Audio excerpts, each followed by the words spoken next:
Hey everyone, good evening to you. Still good morning here in California. I hope you had a great week. It's Sunday, February the 26th, and we've had another fun Super Saturday as well as another show today. Poland, a total of 6 shows, and of course, news all over the week in terms of Eurovision. So much to talk about, so much to go through. So let's not delay this any further. And welcome everyone on YouTube, of course, and on Twitch. We're streaming on both. And as always, we're going for each show, and you can ask your questions throughout that. And at the very end, there's an open Q&A session where we can or you can answer, and we can discuss anything to in regards to the contest or whatever is going on. I see already a lively chat there, and I know we obviously need to talk about the obvious stuff that is happening first.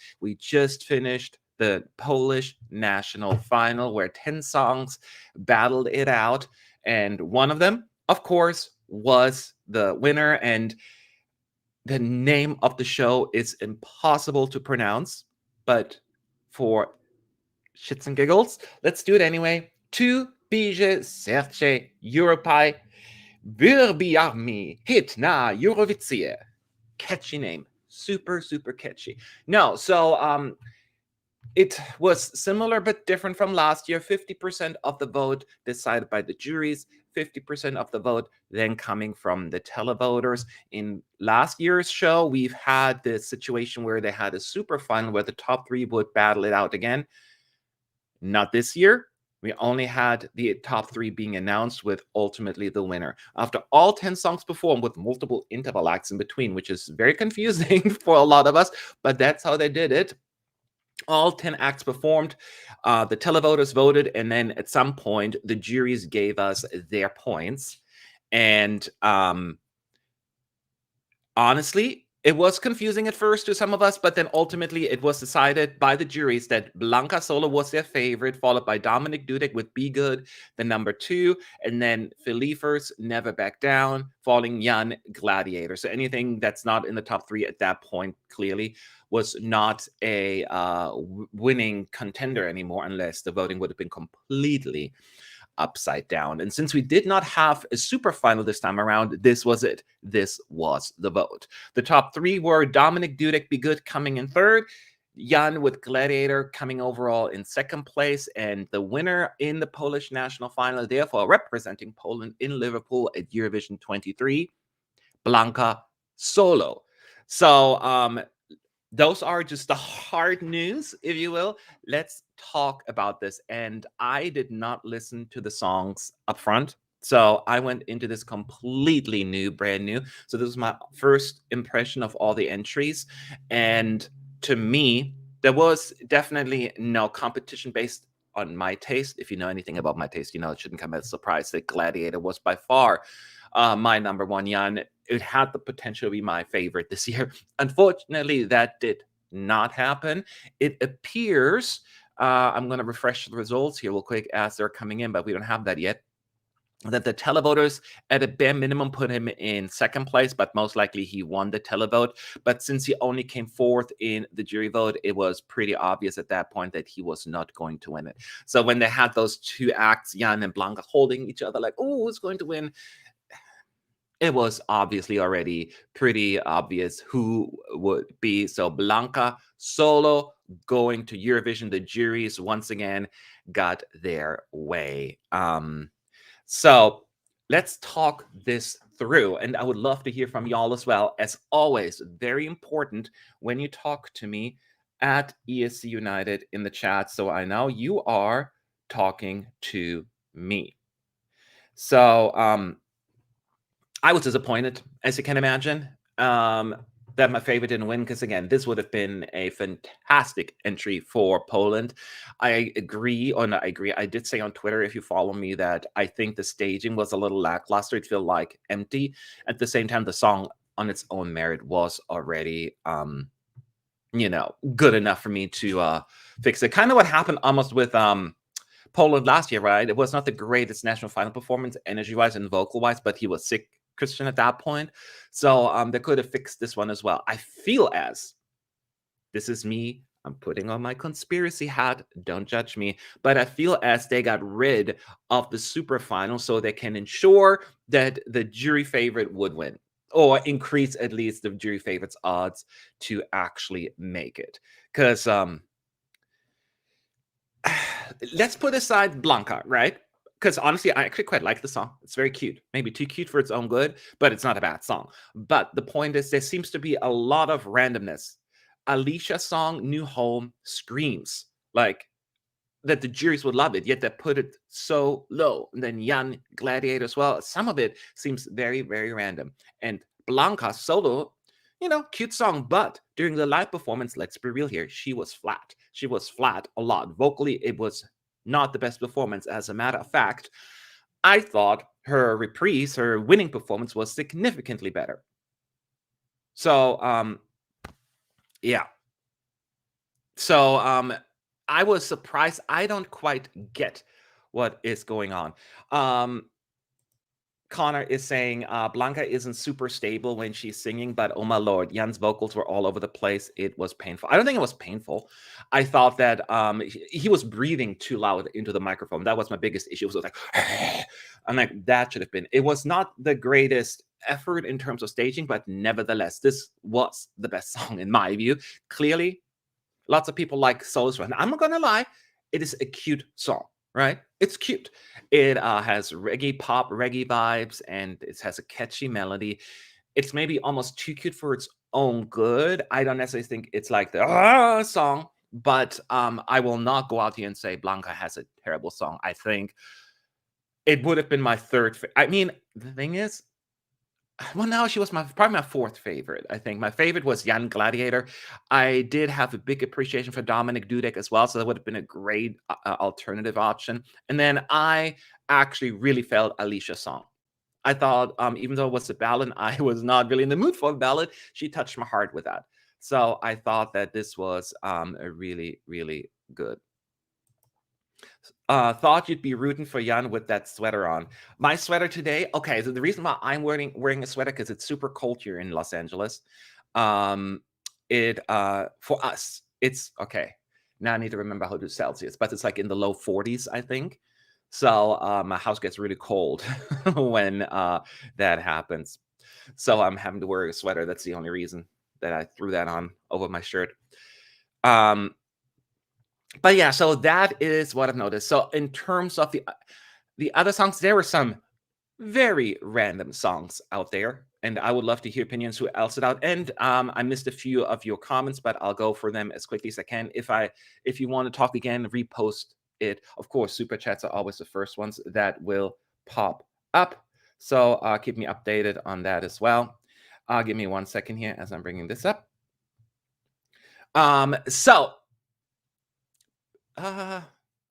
Here we go. Pretty shocked here. Dudek and Felifas were my early favorites, but Jan convinced me with his performance solo. A catchy song, but Gladiator had much more substance. I think that is all my talking here. That is a much better and effective way to summarize what I've been trying to say. I want to talk about one thing, though. I want to talk about one thing. And I brought up some really good... I think it's time that we're going to go a little bit more the poetic route, because I do find the message of the song touching to me, and I'm sad that this did not make the cut. It goes like this: booty, booty, booty, booty, booty, so fat. I know you really, really want that. All his bitches hate me, hate me, hate me. They mad. I can have you, him, and his dad. So touching. I just can't get over it. That was, in case you didn't know, the song Booty Tonight. I couldn't believe who came up with that. But hey, I'm glad they did. It just, I thought that made me laugh. Here in Poland, we all expected the voting to be rigged. Blanca was heavily promoted by TVP. My guess is that Jan was there just for the money from the televoting. And usually I'm not a big conspiracionist.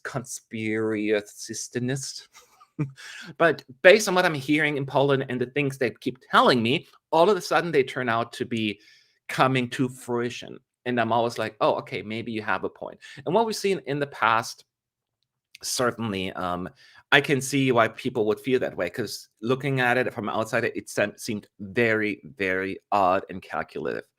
I will say the fact that they got rid of the super final was a big, big question mark to me and very confusing. Um, it really feels as, because last year they were pushing Daria really hard, and don't get me wrong, Daria actually had a pretty good song. So, but Christian had the winning material, and he ultimately pulled ahead because of that. Yeah. So who else were you thinking? Jelly saying Dominic's Dudek song was so uplifting and fresh, would have been a great entry. I thought so too. Especially the beginning with the harmonies. I was like, absolutely. Absolutely. And I see some other comments towards other national finals. We'll talk about them in a moment. Let's just stick to the topic for a moment. Let's talk about Poland at the Eurovision Song Contest 2024. 3. Not yet 24. Poland will perform in the second half of the second semifinal. And it's always important to look at who are they up against in terms of how their odds are. Poland's track record since 2017 has been less than ideal. Let's put it that way. They only qualified once since that year, last year, and that one was fantastic. So I thought that this was a tough one, because we all immediately want to say, like, okay, this is not the song we wanted to see win. It's not going to qualify. I'm always very careful with that sort of rhetoric, because let's see, especially who is in that semi that has already chosen their songs. Let's take a look at the second half first. Albania, Australia, Lithuania, San Marino, and Slovenia, right? Those are the ones in the second half that Poland is competing against. I don't necessarily think that Poland has like a similar style of song around them, so that is a big benefit. In the first half, we have Belgium, Denmark, and Estonia already chosen, and we're waiting on Armenia song, Greece, Iceland. Oh, Romania also has chosen. I forgot about Romania. Austria still has to give us a song, as well as Georgia. So Poland song solo, I do think its catchiness, and depending on where it ends up in the running order, although it's not that significant, I'm not counting out Poland yet. I am absolutely not counting out Poland. I would have felt more comfortable or confident if, a different choice would have been made. But let's take a step back, take a deep breath, and think about really the song and judge it on its own merit. So I would not be shocked at this point if Poland qualifies. And the song, you have plenty of time to fix some. I mean, the staging wasn't that bad. I do like the colorfulness, and I do like the song. I do like the song. I just said that maybe it's a little bit too cute and on the, I wouldn't say unremarkable, but generic side. And I'm really not trying to be too harsh on the song, because again, songs like that tend to do decently, but I just don't see, even if it qualifies, to go anywhere on the left side of the scoreboard, unfortunately. So we will see. I would love to hear from everyone in the chat, just by saying yes or no, whether it's on Twitter, whether it's on YouTube or Twitch. Do you think, as of right now, your gut feeling, is Poland to qualify from the semi? Just a straightforward yes or no. Based on my own gut, I will say yes. I do think that Poland, we have a lot of alternative, less mainstream songs in the second semi, and I feel as Poland may benefit from it.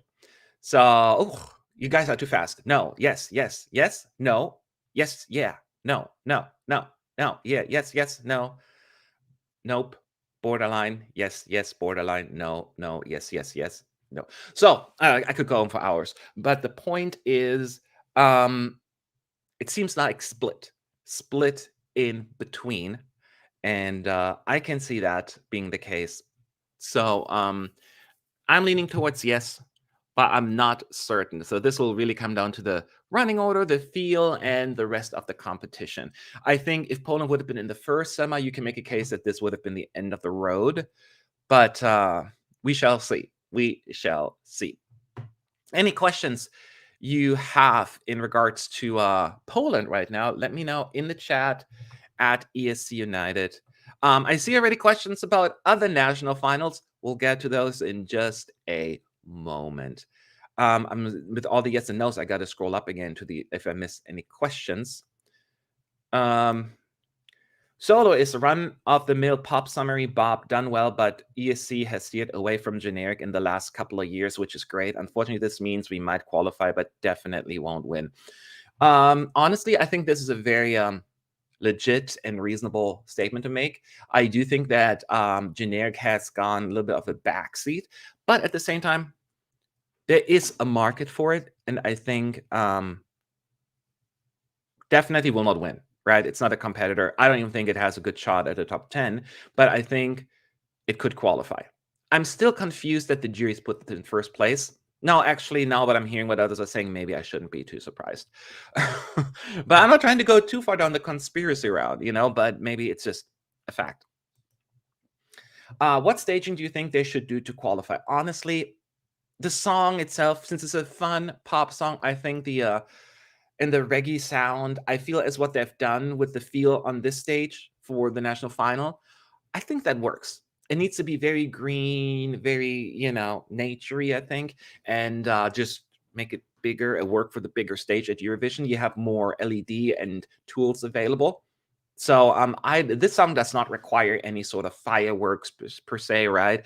Any craziness. I think this song's big strength lies within its catchiness, and because let's be real, don't deny it, you're gonna hum this even if you don't want to. There are plenty of songs I don't like, and I keep singing them because it's so darn catchy.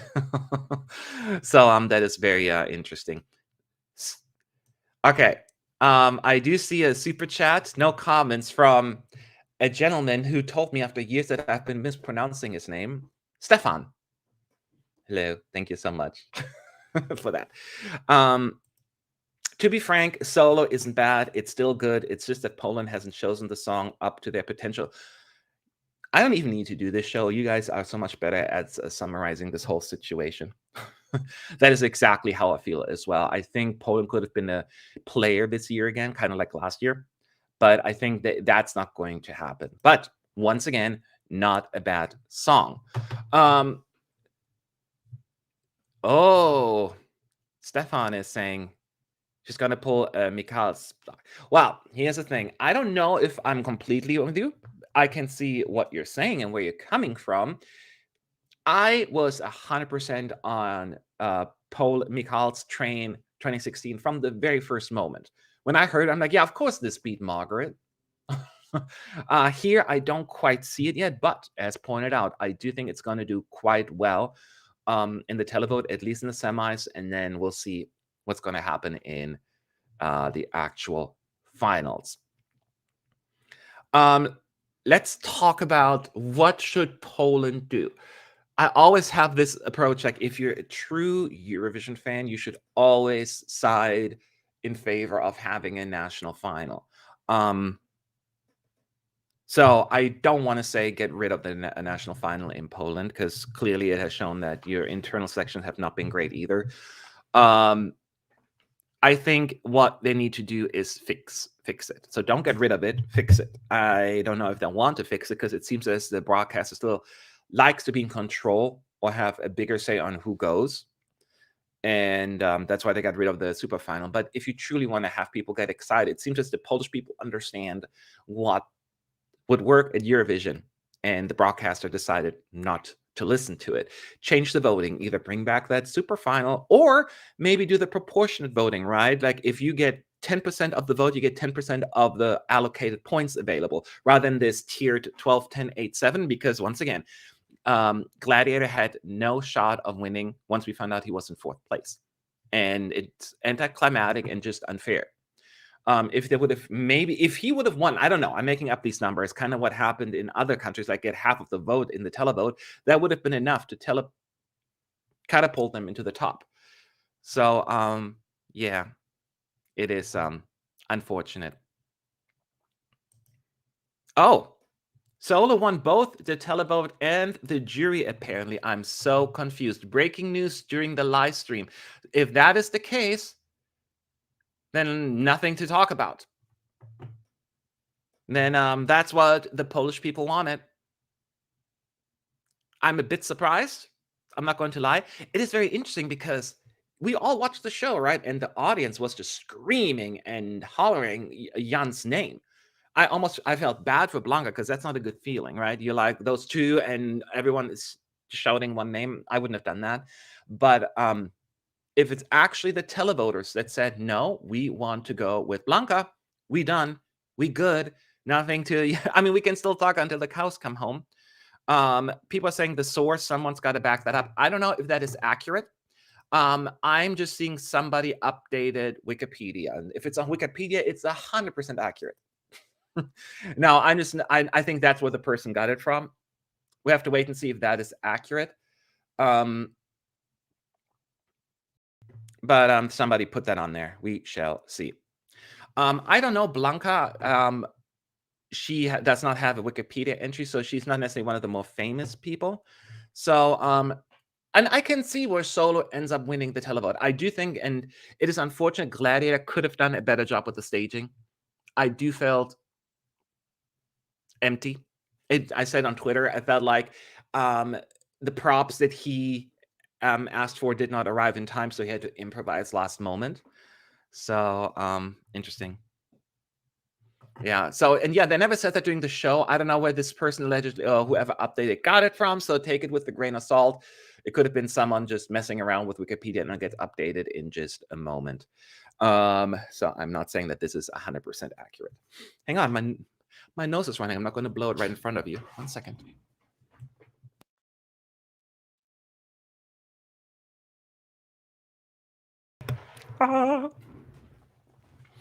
Yeah. But as Aussie Rose pointed out, not Aussie, but somebody, Crush, sorry. His stage presence was amazing, even though the stage felt empty. Right. Man, now we'll never find out what's going to happen. So let's move on from this because we already talked enough about it. Good luck to Blanca. I still think Poland has a good song and I think a good chance of qualifying. And we shall see. We'll talk more about that later.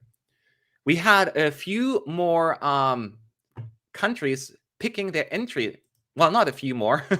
What we had yesterday was a couple of shows, and we had one fairly popular national final that we're going to talk about first, and that is Finland. Finland UMK returned once again. It's only a one-show kind of situation, and 7 songs battled it out. 25% of the votes came from the juries, like not that significant, while 75% of the results from the televoters. So let's take a look at the songs that were in the running real quick, and then we'll talk. Take a chance on me. I can be everything you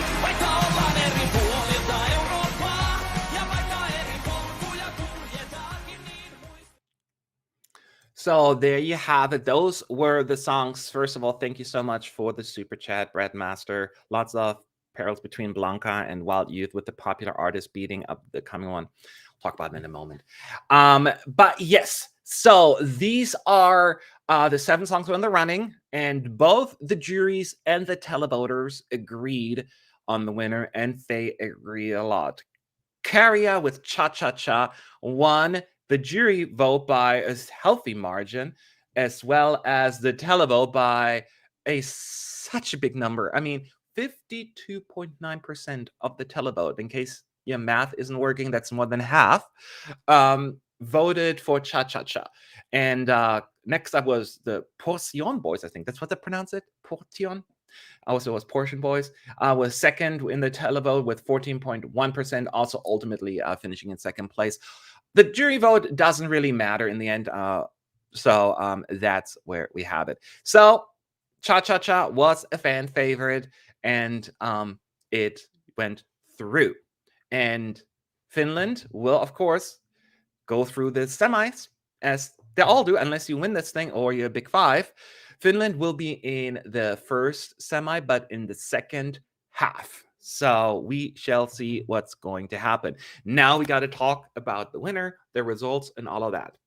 If you followed me on Twitter and social media, watch my videos, you know that Cha Cha Cha is probably now my least favorite song. It is ridiculously bad, and Finland should be ashamed. And I'm kidding. Of course, I love it. I love it so much. It's nice to have a song where like there's a huge hype and excitement around it in the fan base or anywhere, and I actually get to agree with it. I mean, it was absolutely amazing. I was watching it and I couldn't get over how amazing it felt. I watched it and I was like, this is Eurovision history in the making there. Regardless of where it ends up, this will be a moment that in 10 years from now we look back and be like, remember Finland in 2023? That is exactly how I feel. And man, I'm excited. I haven't done a ranking yet of the songs insofar because there are so many. I don't do that until later on. But I am expecting this to be high up there. And what I find interesting, and I'm bringing this up right now actually here because it kind of goes in what I was just about to say. Anita sums it up. Cha Cha Cha is really not my cup of tea, but I acknowledge it's original and out of the box. ESC needs that. UMK was great again this year with a lot of interesting songs. Here's the thing. I am surprised how I was expecting Cha Cha Cha to be more polarizing, that more people would be like, love it, hate it. But it seems to be quite popular. This is very interesting. But clearly it is out of the box and it cannot appeal to everyone. But you cannot vote against the song, right? So you rather want to be polarizing. And but at least people who don't even get it, they can acknowledge, you know what? This is quite something. And I am being very genuine about it because I'm trying to find here one thing I disagree with by Han. I didn't like the staging at all, but the song was weirdly growing on me despite belonging to two genres I don't particularly. I love the staging. I know some people said, what about the dancers? And apparently a lot of people don't know cha-cha-cha is a dance. They have cha-cha-cha dancers on there that are a little crazy. I thought it was fantastic. Don't change it. What are you, nuts? I thought they brought so much energy. I just loved looking at them. They almost took the attention away from Kaya, which is not even possible. But I just loved everything about it. I loved it. I loved it. I loved it. And I love how the broadcaster is YLE is no, right? How they take this so seriously. Now everyone is looking at Finland and be like, this is the national final to beat. They put so much work and effort into that. Heck, how many languages did they have available? The broadcast. They had one no commentary, the Finnish commentary, the English commentary, and I think there were other languages as well. So they came prepared for the international viewers to enjoy the show as well. I mean, this is fantastic. No more countries need to take advantage of that because you have a huge reach outside of your normal, just in your bubble, audience. So very well done. And overall, the entire national final was so amazing. I mean, there was not one bleh song. We all have our least favorite, but even my least favorite, which in my personal case was probably Robin's song, still wasn't bad, right? It's very Benjamin Ingrosso. It's not my kind of music, but I can see that why people would actually quite like it.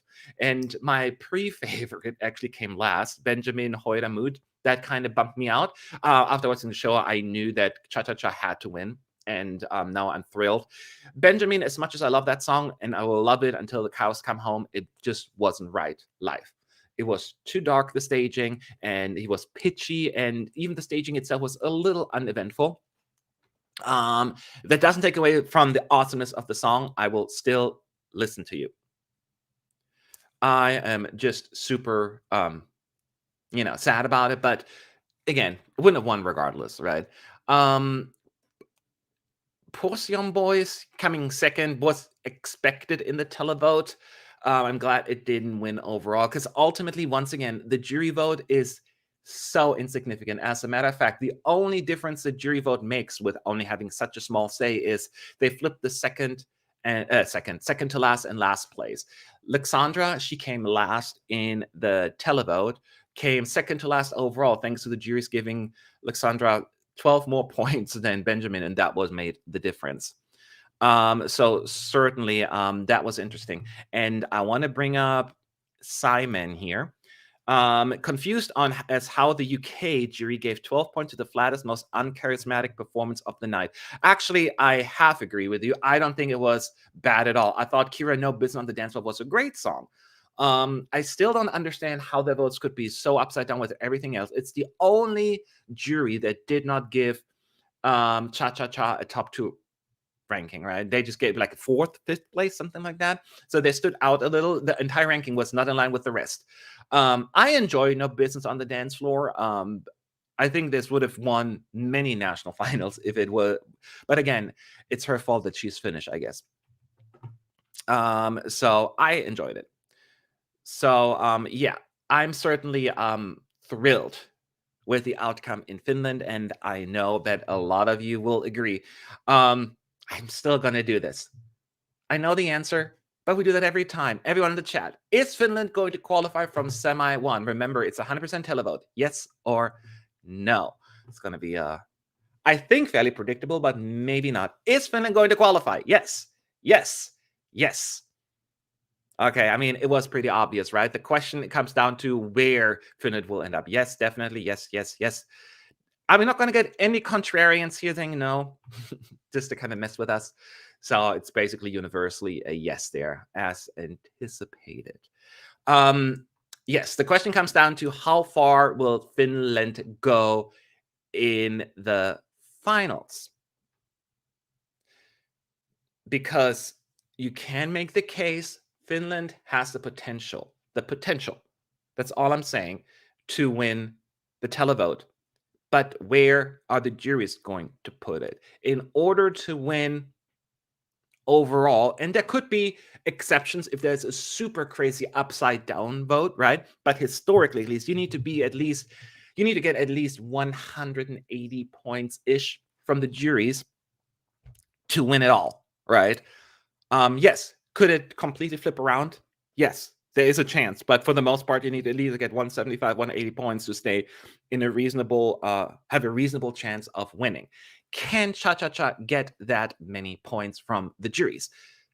Will the juries get it or not? It's a risky choice. The juries have surprised us before, and they could do it again this time. I'm just not quite there yet to say for sure that it is.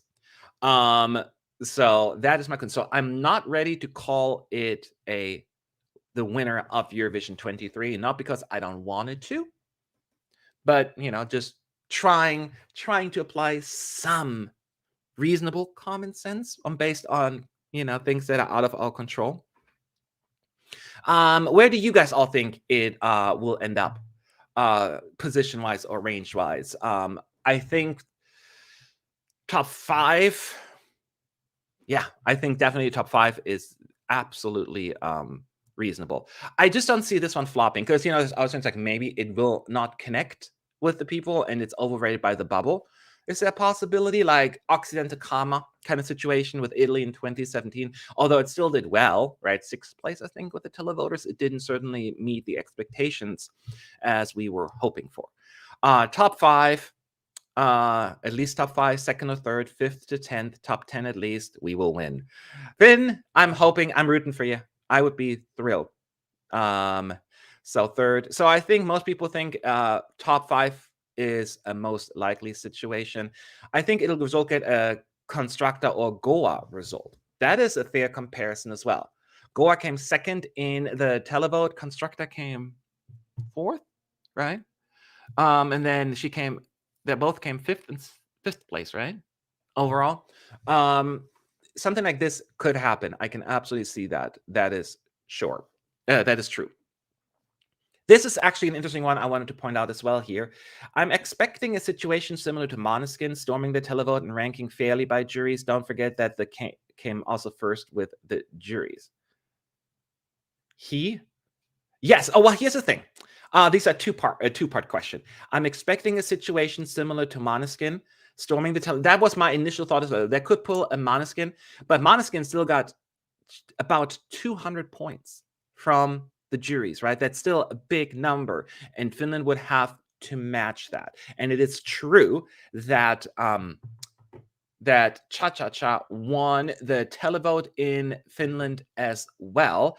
However, there is the caveat. I'm going back to 21 right now, so hold on for me, please. I'm pretty sure Blind Channel also won the jury vote. Yes, they did. And then they just did not quite as remarkable in the Eurovision jury. So the national final jury, even though it's more international, isn't always representative necessarily what the juries on a bigger scale would do. But I hear what you're saying. It's certainly something taken into consideration. I would just not call it like the gospel, if that makes sense. So yeah, we'll see. So, and I think national final juries are very different than Eurovision juries. There will be more competition. That is absolutely true as well. And it's gonna be interesting. I would not, if you want to put money down, that's your call. I would be hesitant just because for the reason mentioned. All right. Any other questions about Finland? Real quick, let me know in the chat at ESC United. As of right now, I think Finland is potentially the fan favorite right now. But I'm so careful. We shall see. Crossing my fingers for a Nordic top 3. So are you saying, well, Norway, Sweden, and Finland would be the 3 obvious choices there, right? I think that is what I'm hearing. Would you change anything about the Finnish staging? I would change a little bit of the camera work. That's one thing that stood out to me. There were some missed shots.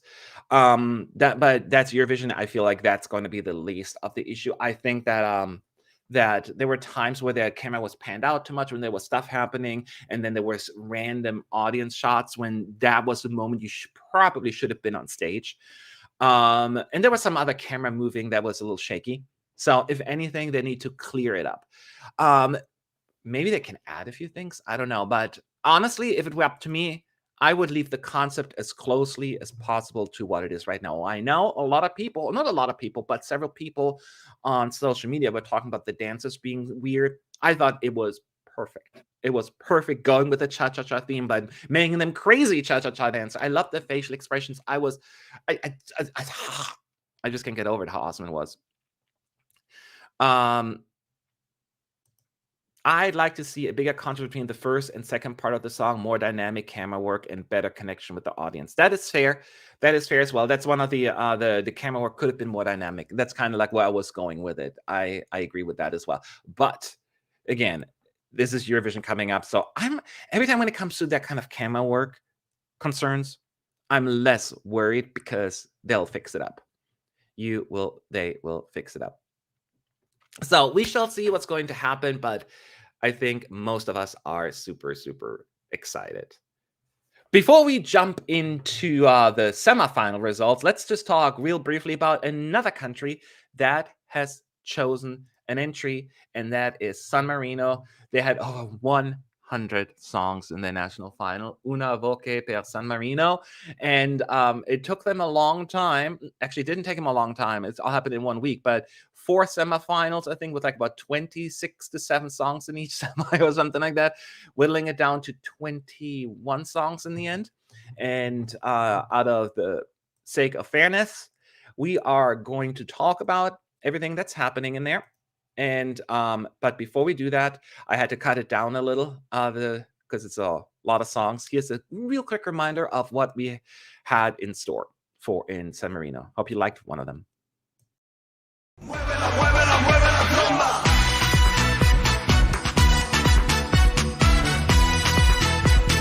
Muévela, muévela, muévela, tromba. I will survive.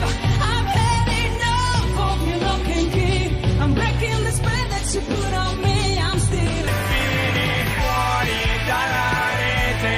Abbiamo fame, abbiamo sete di sole e mare.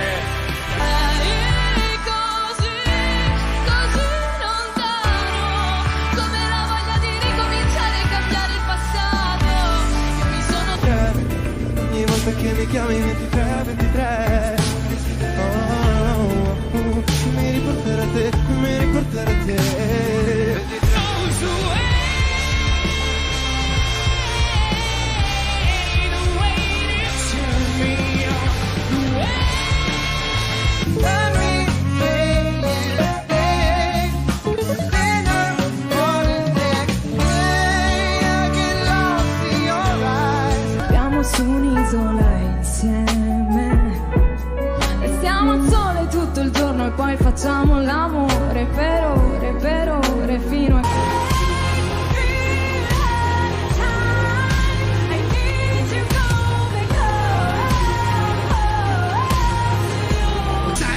Così male essere alieno con gli occhi grandi e verdi come l'erba, come l'erba. Tonight, shine your light like a movie star, like a movie star. Let's take a ride. Spezza la voce quando parlo di te, mi si spezza la voce e lo sai che da quando ti ho perso le stelle mentre avanzo con la notte sul mondo a luci spente sento un soffio che svuota la mia mente, i miei pensieri. I bet you are the winner, I believe you're not loser. Keep your face on race towards the sunshine. C'è bisogno di chiedere scusa, ci vuole la cosa più facile nuda, degli occhi hai veleno, tu dammeli ancora, non morirò. Mentre sale su, mentre sale su, mentre sale su, si arrampicava sopra un palo la ballerina luci. Stiamo bene anche così, senza fare nulla di speciale, senza l'uso del condizionale, a cuore aperto senza armatura. On baby go on, my mama tells me so. Let go baby let go, I know how.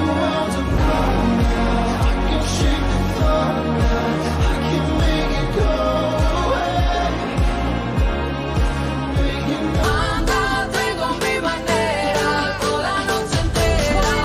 Con un more. Te quiero, te quiero.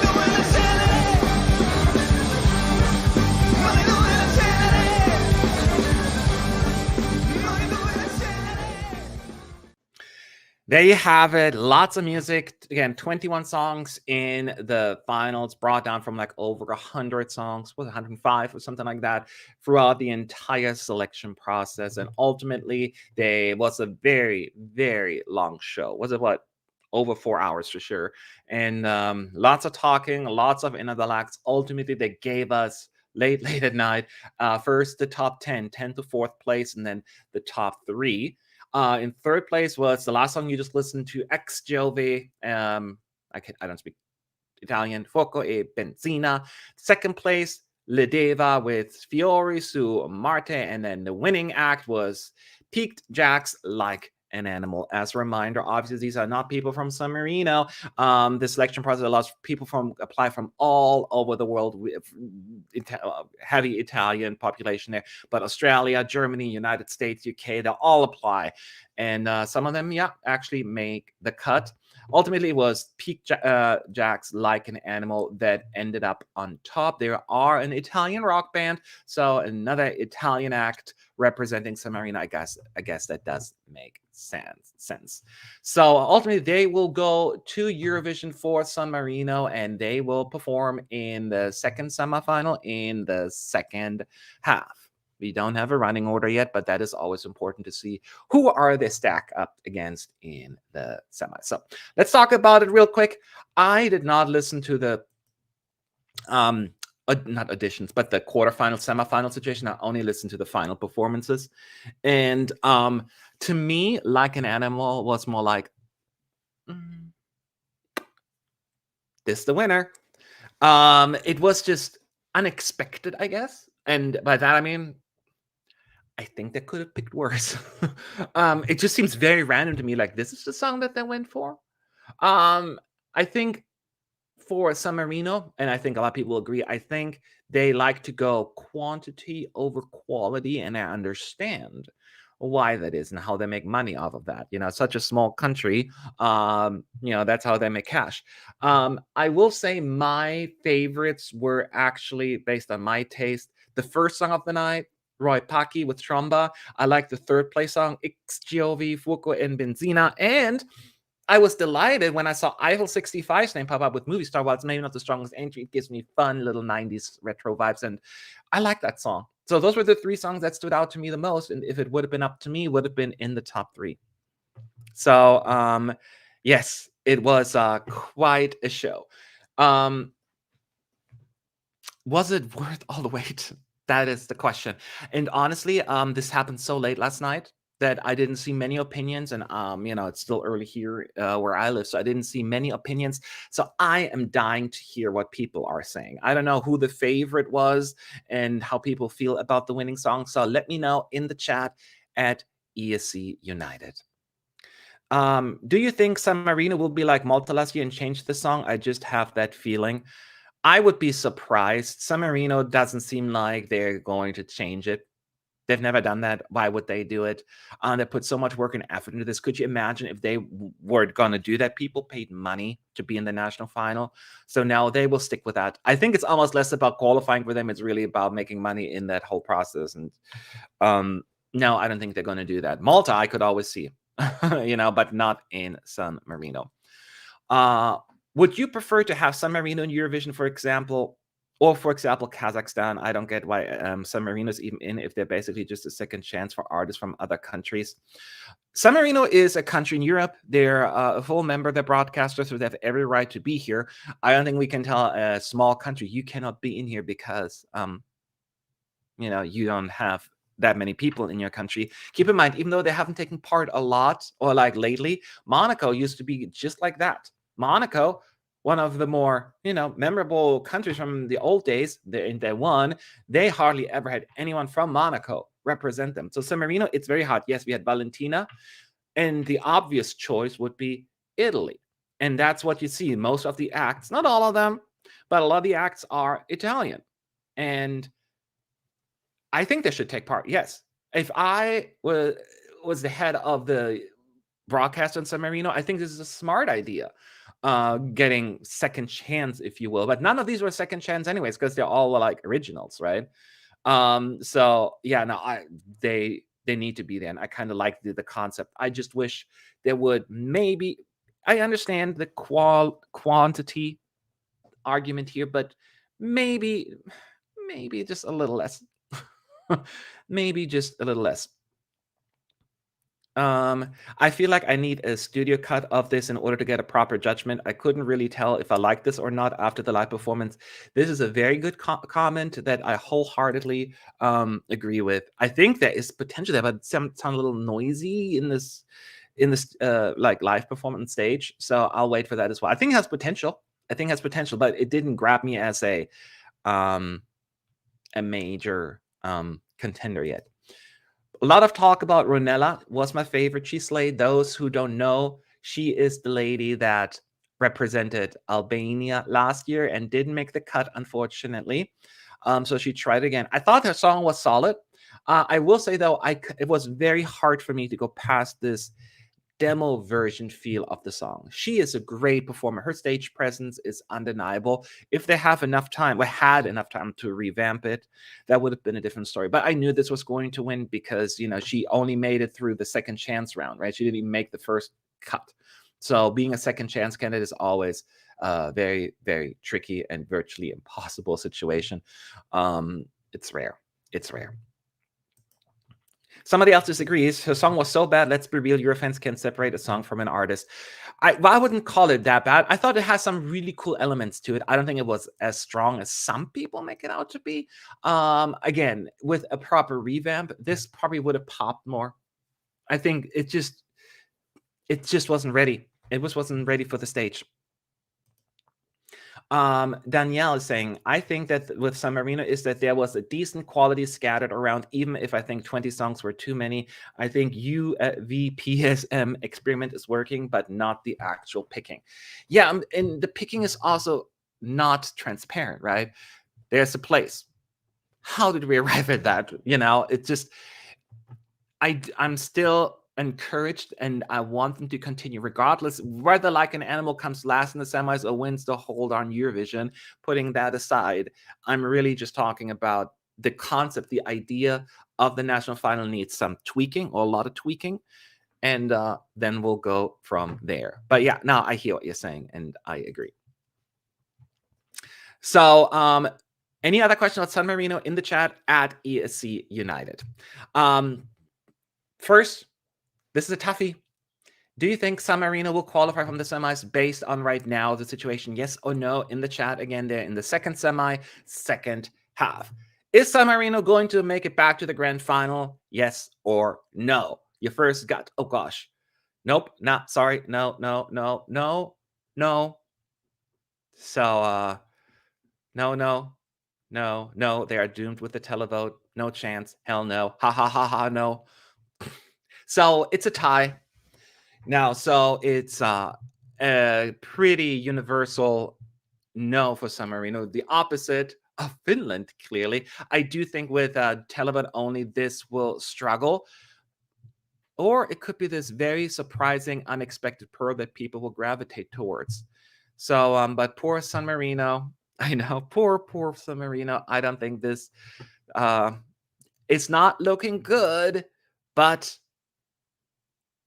yeah, dang. Dang, that was very interesting. San Marino made a decision and they go to sleep in the bed they made. So, but besides these 3 shows with songs actually selected, we also had 3 national finals, and I think some of them are especially interesting, starting with, well, let's talk Sweden Melodifestivalen Heat 4. So, as you know, Sweden Melodifestivalen already had 3 heats where 2 songs from each group went to the grand final, direct till final, and then 2 additional songs they were going to the second chance round or semifinal, as they call it now. And the same thing they did last night. 4 acts, 7 acts competed. In case you didn't pay attention, here's a quick recap.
Okay, there you have it. Those were the 7 songs, and how it worked, in case you didn't pay attention or didn't watch. These 7 songs competed. The vote was up 100% televote, and the favorite or the winner of the first round of voting would go direct till final, and that was our returning champion, if you will, Lorraine with Tattoo. She won the first round of voting.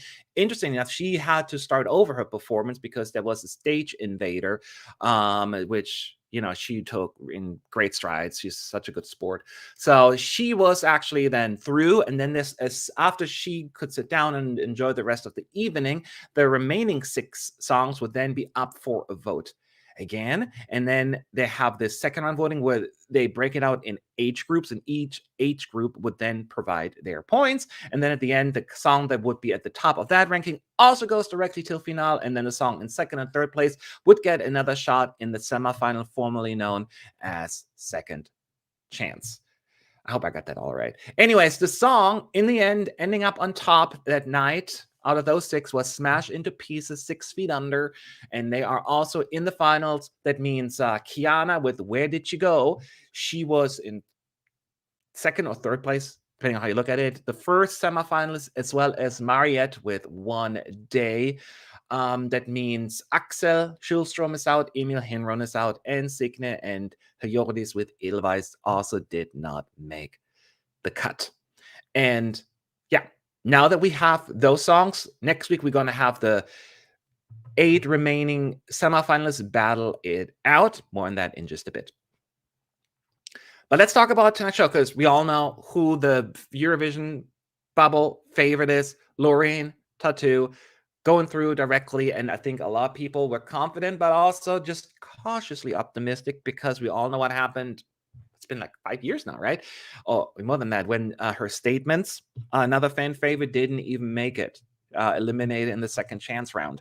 So the fact that she's through, good for her. People are super excited, and then smash into pieces 6 feet under the other one. So of course, I'd love to hear all of your opinions in just a moment. And I will say my personal top 2 made it through. Smash into Peace and Lorraine worked by, to me, head and shoulders above the rest. Those two just, there was no competition to me. It's just nothing. Yeah, those two had to go through. So I think Sweden got it right. Here's the kicker, though, and the caveat. And please don't leave me. Smash into Pieces is my number 1. This is my song. It just, the music is catered to me more than Tattoo, right? And I love Tattoo, great song. But 6 feet under, this is on my playlist. If Sweden were to send this, and I know they won't, maybe my favorite song of the year. It is. I listened to it like 18 times yesterday. Great performance, visually, energy-wise. It's like, oh my God, this was perfection. I loved 6 feet under. It's amazing. It's amazing. It's amazing. That being said, Tattoo, clearly, I mean, the staging and everything, it was just magical. And that certainly blew all the the funds on Lorraine's performance. But I do think that both of these are fantastic songs, deserved it. And wherever you fall, and it would be the fair thing. And then Kiana and Mariette, the second chance round. I did not care for Kiana's song as much initially, but I thought it was really cute live, and I can see, like, yeah, that deserves a second chance. And my personal pick, if I owned Melodifestivalen, maybe next year, I actually would have picked a song that didn't do too hot, Edelweiss by Senja and Joris. I know that's very 2000s Melodifestivalen, but I love that kind of music, and I think it's underrepresented in the lineup. But yeah, so that one I would have picked. Mariette, sweet woman, as is a 4th attempt. I don't think she has evolved a whole lot musically. It's kind of like similar style. She makes the performance, she makes it, and I'm glad she gets a second chance. It was really, really close. Like, she was 1 point short of not making it with Axel's Gorgeous, but I'm glad that she overruled him, because that was certainly through. So yeah, that is certainly going to be something to watch. Can Mariette or Kiana make the cut in the second chance round? We will see. I would love to hear your thoughts as well before we go into the second chance round discussion at ESC United in the chat.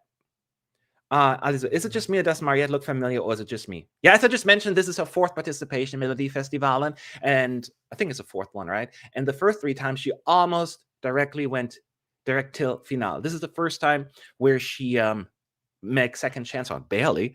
So we'll see how that's all going to pan out. I think the downside is, I think she's not changing her music and her style a little bit, but she is so good and likable, beautiful, and amazing that she makes it work, right? She makes it work. Do you think Loreen wins Melodifestivalen and it's game over for everyone else? No. I mean, no, my answer is no, it's not over for everyone else. There is this hype about Loreen every single year. And I get this whole thing. Cornelia was the same conversation yesterday. Cornelia's going to win it all. This is Eurovision bubble. It's not always representative of everybody else. No one outside the bubble will care that Loreen represented Sweden with Euphoria in 2012. So people need to get a little bit back to planet Earth about that. It looked amazing. It sounded amazing to a lot of Eurovision fans, but that often does not translate to success at Eurovision. I'm very, very careful about going into that. One thing I thought was interesting here, I'm anxious watching Lorraine performance live. I'm afraid the platform above will her fall and crush her. I know it sounds like a joke, but it's not. I am the same way. It makes me uncomfortable because I feel extremely uncomfortable when I go to like Cirque du Soleil shows, right? Where they do crazy tricks, jumping around, and like I know that they're professionals and they're going to be fine most likely, but it makes me so nervous and uptight that they're going to get hurt or drop or whatever that I can almost not enjoy it. So I completely get that. It's just like I'm so consumed by my fear and anxiety that it's hard for me to get past that. So I hear you on that one. That makes perfect sense. So we shall see. I think you are wrong here, Matt. My casual friends still listen to Euphoria even 11 years on. That doesn't matter though. Do you really think they know maybe the song, but do you think they know Lorraine? And this is again 10 years. Then there are like millions of new people who didn't even pay attention to it. The guy from Greece was 5 years old when Lorraine won. So there's almost a new generation that has emerged since then. So we shall see. Cornelia got close though, and Lorraine is a bit more hyped. 11 years since her performance. Kids who watched it will see it at 23-year-old now, but I'm not going to celebrate too early. Once again, I'm not trying to be Debbie Downer here. Do you really think the average person in Romania is going to be like, oh yeah, that was Lorraine, that most people don't care? And Cornelia did not come that close. She came 6th in the televote. 6th. That wasn't close. So yeah, it's keep in mind, even Lorraine with Euphoria barely won the televote. The Russian grandmas were like 10 points behind, which in this day and age voting is very, very close. I'm not saying she's not going to win. I'm not going to say she's not going to Melodifestivalen. I'm not going to say she's not going to win Eurovision. All I'm saying is expectations are a little much. And I feel as any time somebody says, just review this, think about it, you get like hate. I'm like, no, it's Lorraine, it's the winner. And I would be cool with it. Do you think Cha-Cha-Cha or Tattoo will do better in the semifinal? I mean, it comes down to what you're looking at. I think Tattoo would do better in the juries. I think Cha-Cha-Cha will do better in the televote. So it comes down to the rest, right? So let's see here. I agree with you, Matt. If people do remember who Lorraine is, it doesn't mean they will just automatically vote for her. Exactly. We've sent so many big names in the past that just does not matter. People, yes, remember Euphoria. A lot of people do, but they will not make that connection. Oh yeah, it's Lorraine. Since I like Euphoria, therefore I will like this song. Da da da da da. And keep in mind, she hasn't even won Melodifestivalen yet. Do I think she will win? The odds are yes, but I think that the juries will. I'm not sure she's going to win the televote per se in the Melodifestivalen even, but I'm pretty sure just with the juries alone, she'll go over that.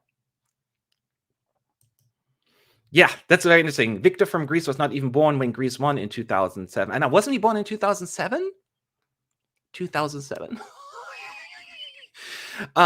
Yeah, so that's what I'm saying. But even people who were born in 2003, 4, people that are like 20 now, they don't really remember much, unless you were 10 years old and watched Eurovision already. So again, people, I think, putting the song quality of Tattoo aside, put too much weight into the Lorraine factor. Like, she's Lorraine.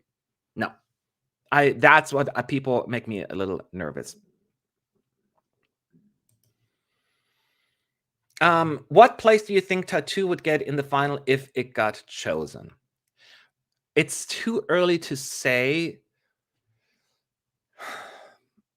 I think if you ask me right now, I feel like a Cornelia Jacobs kind of outcome is pretty likely, or more. I'm not counting out as a winner. I'm not advocating a non-win for Lorraine. This is not what I'm saying. What I'm saying is I'm also not advocating a win either. I'm just waiting. Like, there are so many factors that come into play, and we always like to get ahead of ourselves.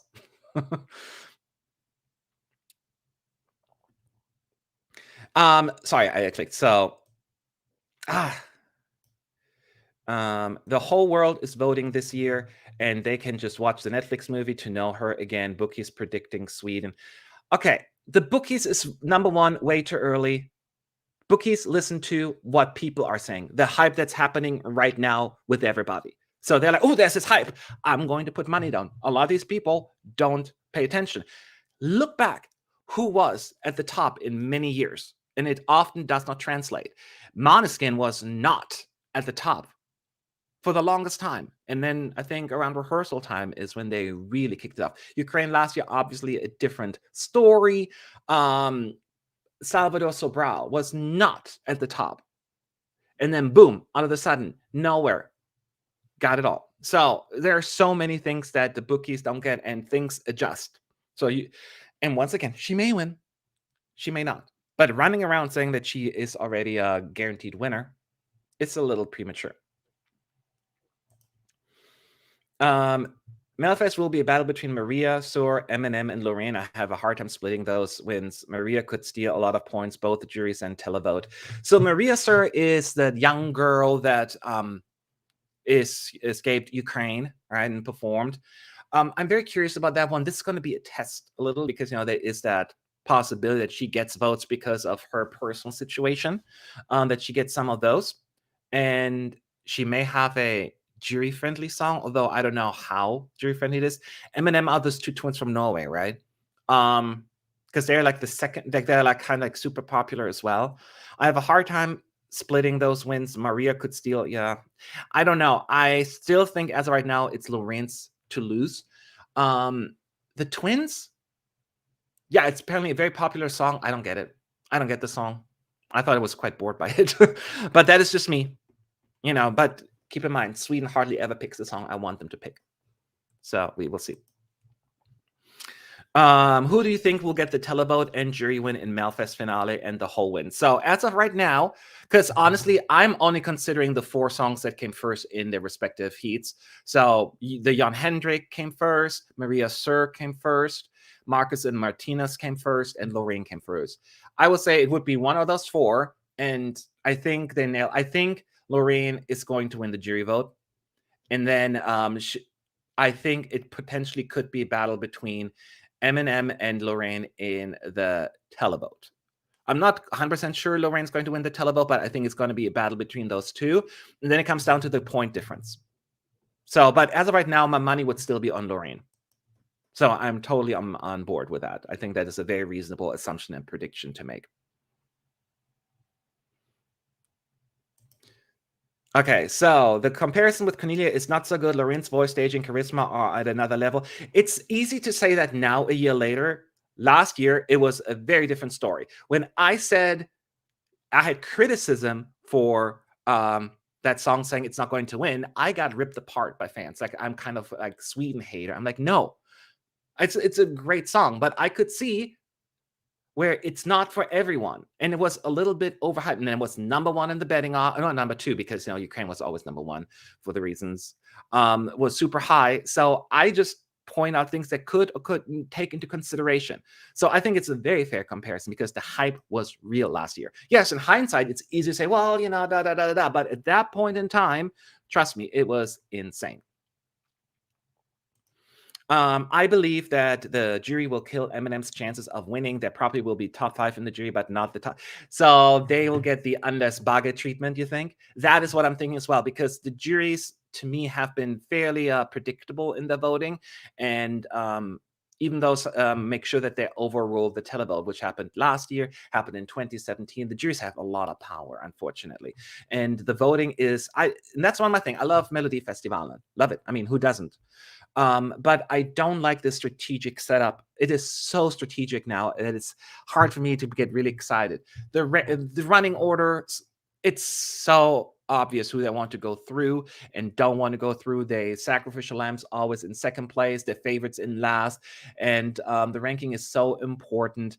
And yeah, it's just very, very annoying to me. And once the juries have voted, they're keeping the televote lines open so that people will not vote for some of the other songs to help, their favorites to go through. Because you're like, oh, my favorite is only 8th place with the juries. There's not have a chance. I'm just going to vote for my second favorite, which is currently number 2. There's always a lot of. I just don't like that. Yeah. Do you think Jan Hendrik Fjallgren and Coastal have a shot to win Melfest? I don't think so. And Jan Hendrik's music, this is like my least favorite effort of him, his team. The other ones were more authentic, but I understand why he did that, because let's be real here. He hasn't done well with the juries for the most part. So this may be thinking this is more jury friendly, make it more pop. His style is it's just the juries always destroyed it. So hoping that this would get through, but I just like his genuine music better. So I don't think it's going to win. I don't think, but that could just be my personal taste. Yeah. So last year, the juries have put Liamo song Bluff in second in the jury vote. In a stronger year, I don't see how Eminem would not get at least the same amount, being the same genre. Yeah, that is a fair thing to say. That's why I could see Eminem. But I personally liked Bluffin' better, though, you know, this one, it's just not my kind of music, I guess. So this one is hard for me to judge. We all know that the semifinalists don't really have a great shot at winning, because they couldn't win in the first place. And I know everyone's going to talk about 2013, but voting was quite different back then as well. In the current system, it is highly, highly unlikely. But let's talk about the 8 songs that are in the running. I'm going to give you my personal ranking just real quick from first to last. Don't judge me. That is just my personal opinion. There are 8, right? My number 8 for the semifinalists is probably Victor Crone, Diamonds. I just could never get into the song. It's just something about it. It's just not his music just doesn't work for me.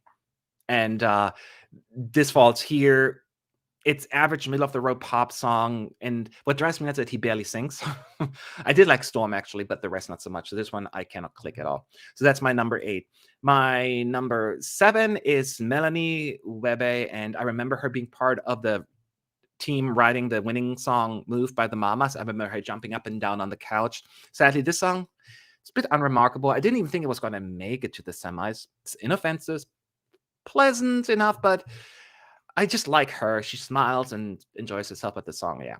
Then putting in number 6, personal taste, Kiara, Where Did You Go? Again, it's very kid friendly, but it's just not necessarily what I gravitate towards. My number 5, I would actually put Mariette. She turns an okay song into something good. That's basically how I summarize it. Love her likability, her stage presence. I enjoyed the staging. I just thought it was not strong enough melodically. So that's what the 4 that I wouldn't let go through. My taste is a little off, I'm sure, with the mainstream, because my number 4 would be Nordman. Slap a la Sorga, and slap what it does. It slaps. The staging was great. The backdrop it is. And this is something charismatic and charming about, I think it's fair to say, 2 middle-aged guys making music that they like and enjoy. It doesn't feel pretentious. It's just Swedish language. Yes, please. So 4th place for me. Therefore, see you in the finals. If it were up to me, number 3, Tennessee Tears. Now I know. I saw the name and I was terrified it's going to be really wannabe schmaltzy American country music, like a leftover effort. But I actually quite liked it. The chorus is extremely strong, and it's not crazy about staging. It's just effective. Just genre-wise, it stands out. Glad it's in the running. I wanted to see it in the final. Number 2 for me. Sorry. Eleven Benny. Ragan Gar. We got this kind of song at Melfest every year. Sometimes it works, sometimes it doesn't. This one worked for me. Absolute fun, needed in the finals. I need this in the finals. Would be a perfect closer as well. I like it better than Panetta songs in the mid. So this would be nice to end on a fun note. It's just darn catchy, man. And my personal number 1, I never thought it was going to happen in this semifinal, is Theos. And it's a major improvement according to my taste from Sam Deville. He actually makes whistling cool and work in a song. I know it's just a small part, but it's still good. It was just a fun, upbeat song, and I didn't expect it to like it that much. So those would be my 4 qualifiers. Theos, Elof and Benny, Tennessee Tears, and Nordman through. Make it happen. Make it happen. What? One in the duo has a knee injury that might not compete. What duo? Are you talking about Elof and Benny? Or the twins right now? Let me know, because I'm not sure. Yeah. Let's see here. More. If you any other questions about Melodifestivalen, let's do this real quick. Where Did You Go for me is a million miles ahead of every song in the semi, in my opinion. I get that. I can see if you're into that kind of music, that would be a favorite. it's just not really catered to my taste, and I feel like we've had it a lot before, this kind of music. But I will say that I find Kiana super charming. She's so cute on stage, and she has so much fun. You know, it's just not a song that I would pick to listen to. So Tattoo is getting a lot of hype in Sweden. It's already #1 at Apple Music, and basically the only song that press is talking about. It also had 65% of the votes out of 80,000 people. How do you know it got 65% of the votes? They don't release the votes until after the fact, right? So I'm curious to hear about that. Did that leak, or where did you get that data from? Because if they actually deliberately revealed that, then it's, I mean, we all know that they want, the producers want Loreen at Eurovision, right? But that would be insane favoritism if they deliberately leaked their numbers. I'm pretty sure that Theos, Nordman, and Kiana are going through last spot open. I think that's a very fair assumption to make. One thing that confuses me, because we had groups of 4 last year, now we're going to have a group of 8, and then just the top 8 will go through, right? Is that what they're going to do this time? I don't know.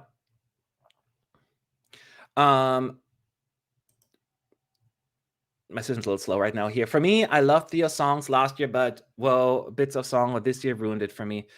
Oh yeah, the whoa. See, it's funny that you point that out. I'm glad you do. The whoa part is the weakest part. That's why it will not be my #1 in the finals if you were to go through. The whoa part is just so overdone, and it's like, it does get old. I'm not saying that any of these will be my favorites. It's just still my favorite out of probably the songs. Aftonbladet had a poll in 8,000. Okay, Aftonbladet, yeah, okay, that is. But keep in mind, Statements was super popular last time around as well, and then it still didn't flop. And again, I'm not saying just have expectations so you're not going to be completely shocked. Like how did this happen? Because, you know, things happen. So yeah, we will see. We're going to have the, what you call it? The semifinal next week, and then in 2 weeks we're going to have the actual final, and then we are gonna find out. And by the way, I will answer a few more questions, of course, at the end in the open Q&A session, in case you want to talk things through.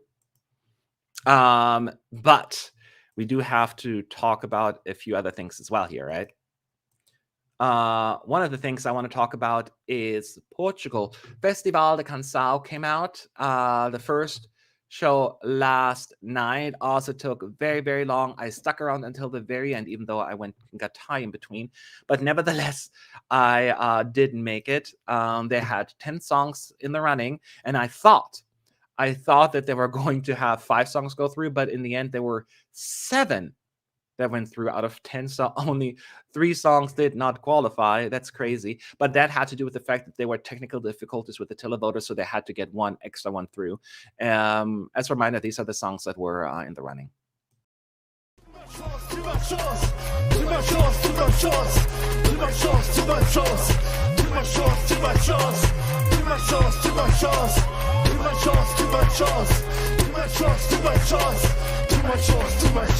Larga essa história, deixa o que ficou para trás, atira-te à vida, do passado leva paz. Larga essa história, Já parti para ontem, nem querer. Não divido culpa, temos pena. Nem vou por conversas em dia. Tu bem querias, tempo retendo. Já parti para ontem, nem querer. Eu tenho coração vinho em folha. Não posso guardar. De que vale a minha esperança?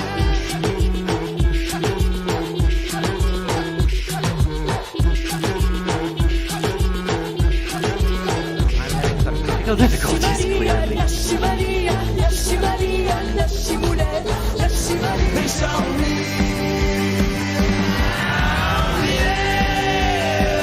do que ainda está para vir, fazer contas com o passado. Deixa-me Ter a boca seca, eu sei lá.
So I had some technical difficulties again, as you can tell. For some reason, my screen just refreshed and I didn't know where I was. Hopefully you can see me all. It's super annoying. Yeah, I think I need a new laptop. I think cannot afford it.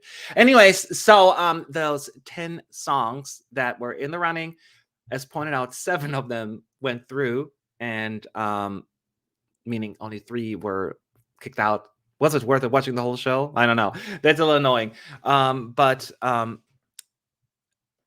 was a qualifier from round 1. 5 of them: Turkey, Claudia Pascual, Sal, Mimicat, You Can't Win, Charlie Brown went through. Then the qualifier from the round 2, this was Neon Soho. And then the additional qualifier in round 1 was Ese Povo. Again, added because of, system issues. And so, yeah,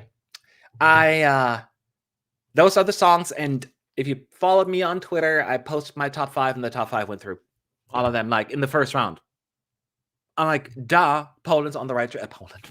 We talked about Poland. P.O. You both started with P.O. Portugal, Festival de Cancao. You did well. You did well. Ultimately, my favorite, I did like a reaction videos for both semifinals with only the the studio version, and Mimicat was my favorite up front. And after last night, I should say, although almost tonight because it was a forever long show, Mimicat continues to be my number 1. That is amazing. It is such a cool song, and I'm worried that the juries will destroy it. They're going to pull a Poland. But I love that song to pieces. I'm trying to remember the songs from the second semi, but it'll be hard to beat this one. I was immediately in love with Mimikatz, and I think it would be just so much fun. And yeah, the other songs, I think the right songs went through, even though 7 out of 10 again, that's a lot. But it is very interesting. So I don't have much to add here. I do think that Claudia actually pleasantly surprised me. I did not. Her song in the studio version was fine. It's just very repetitive, and while it's still repetitive in the live version as well, she made it so much fun. I like it way better than her effort in 2017, 18, I mean. So I thought it was absolutely fun. So I enjoyed that. Turkey was great as well. That was probably my second favorite. So that is how I feel. I would love to hear from y'all. I know that a lot of people do like Mimicat, and I think that is the fan favorite. So I'm agreeing with that. Let me now add ESC United in the chat so that I can catch it. I like Claudia's performance a lot more than I oh, yeah, Stephen, that's exactly what I enjoyed it very much. The song in the street version was fine. It was just the same line over and over again, but the energy of the song and the way she performed was just absolutely fun. But I can also see that people not liking it because it gets repetitive and it's a little much. But she won me over. She certainly won me over.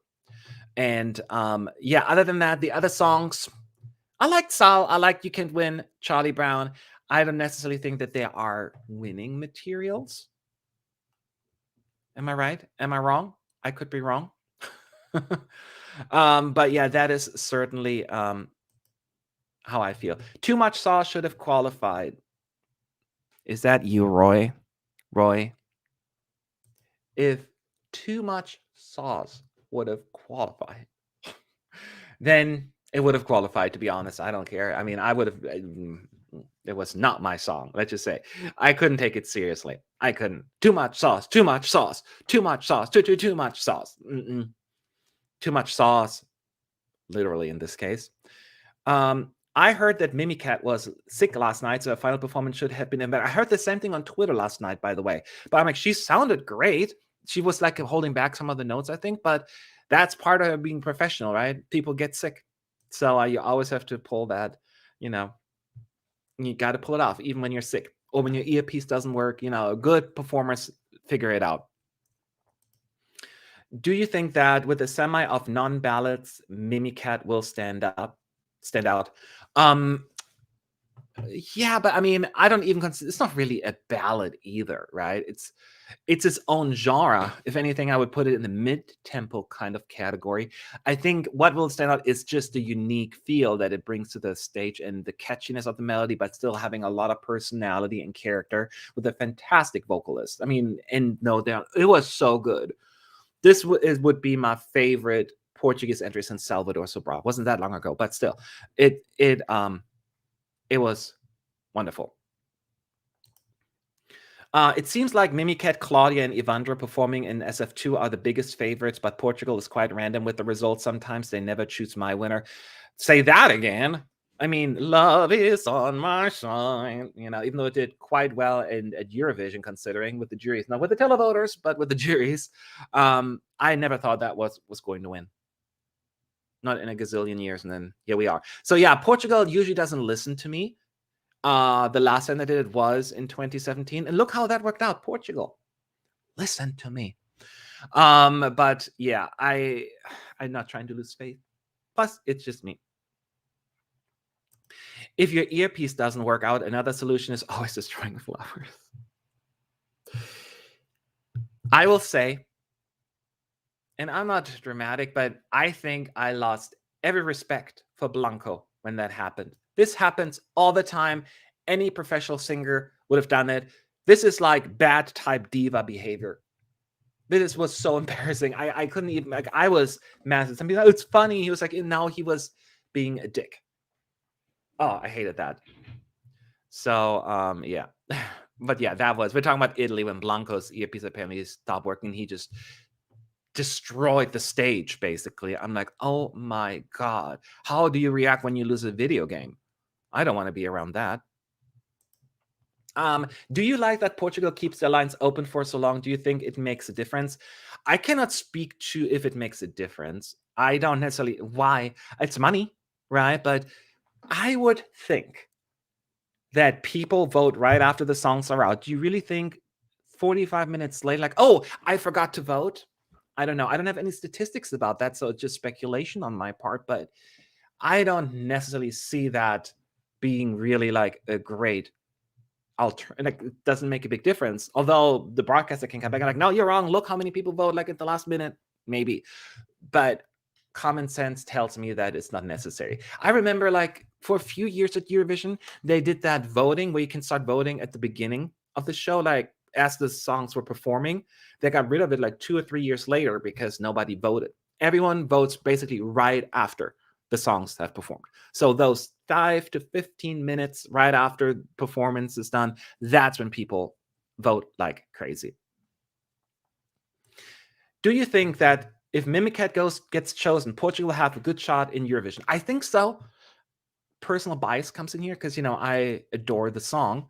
But I do think, even putting my bias glasses aside, which I try to do as much as possible, I do think it has an appeal. When Portugal does well with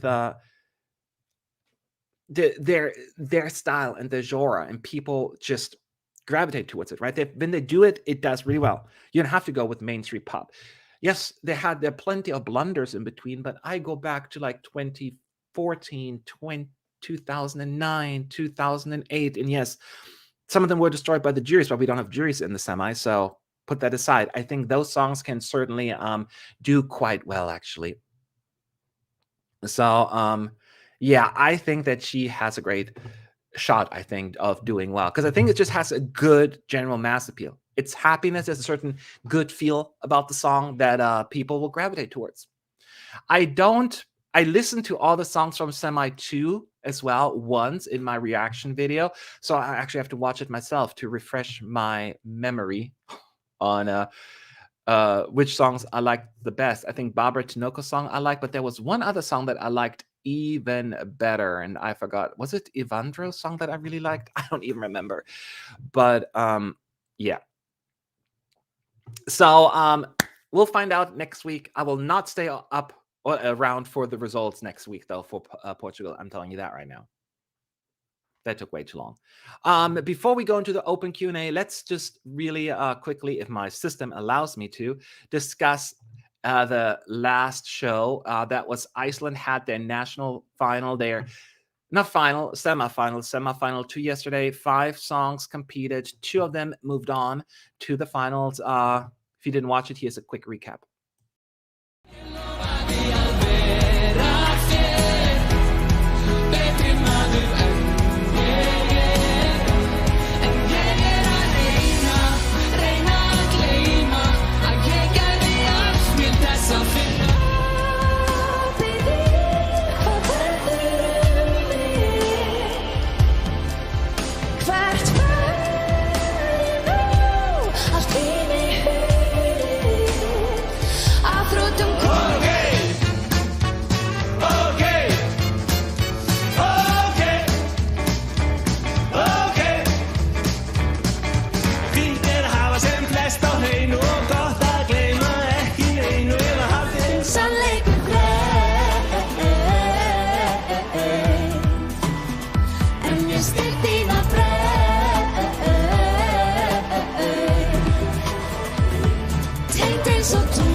Again, those 5 songs, and 2 of them moved on to the finals. Langi, Sel, og Skukanir with OK, and then the last song, Siga Atsk. Those 2 songs made it through, and they're joining Dilja and Bragi, who qualified last week. In addition, a wild card was chosen as well, but it didn't come from this semi. It came from semi 1. Celebs also in there. So we have 5 songs performing next week. And one of them, obviously, that's kind of how it goes, will win and go to Eurovision. I know probably a lot of people didn't focus on this show as much because it was a semi. I was a bit surprised by the outcome. Iceland has become very random to me as well in terms of how they choose songs. I was okay. Like, how many times did they sing okay? Okay. It's like this Elvis wannabe song, and I just didn't get it. Siga Ask song was fine to me. I think it was sweet. It doesn't have like mass appeal, but it's a sweet song. She did it well. So I probably would have chosen this one, so I get it. Other than that, honestly, I didn't have a strong opinion anyways. I don't think it's Iceland's year. I have no connection really with a song at this point. Bragi is probably my favorite, but even there, even that one's not like high up in my ranking. But that is just personal taste. For some reason, Iceland this year, they often have these magical, mysterious songs or out of the box, but in this time, they all feel just kind of like meh to me. So I can say that I'm rooting hard for anyone. So I'm rooting for all of them. And it's not like I hate any of the songs. They're all fine. It's just, nothing really jumped out at me. How do you guys feel? I'm curious to see if other people liked some of the music. I love that OK went through. They may win because they will be the only one singing in Icelandic, and the Icelandic people are very conscious about their language. I guess they are, but we don't have that many Icelandic songs, right? I mean, yes, 21. Last year we had an Icelandic song. The year before was an internal selection, but in 2020 we had an English song. In 2019, Icelandic. In 2018, English. I know sometimes they translate them as well for the finals and all of that stuff. I'm trying to think. Paper was English.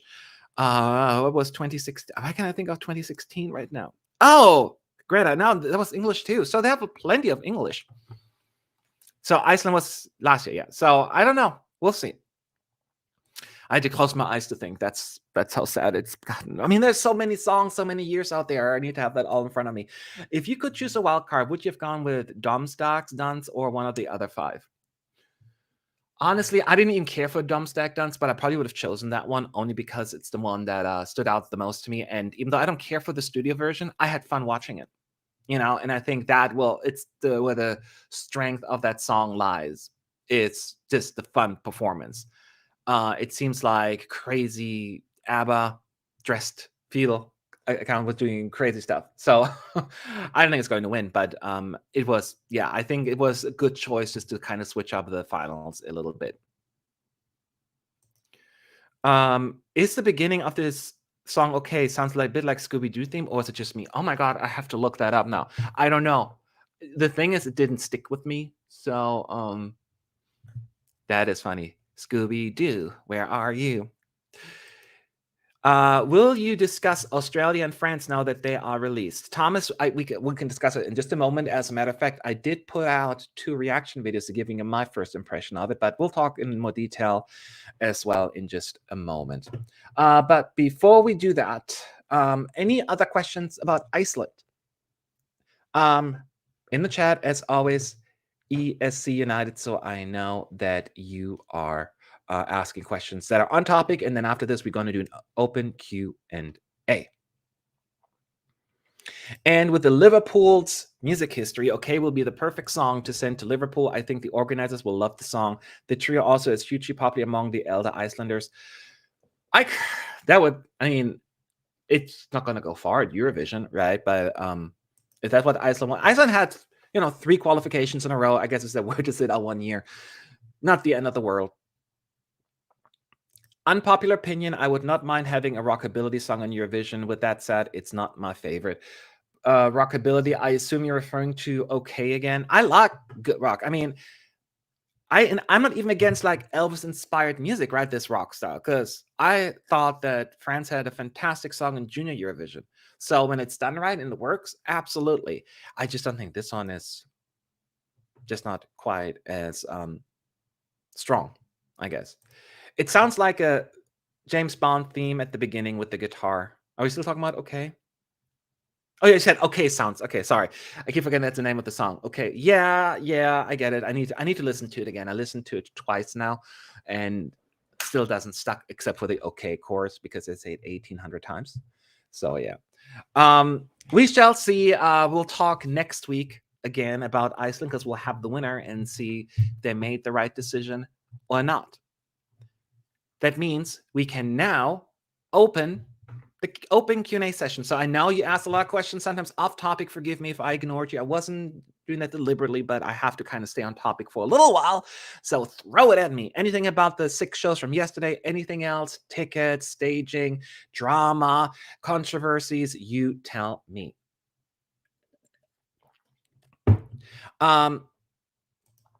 With the Poland results, the second semifinal is wide open. Yes, the second semifinal is going to be wild and a little bit more unpredictable.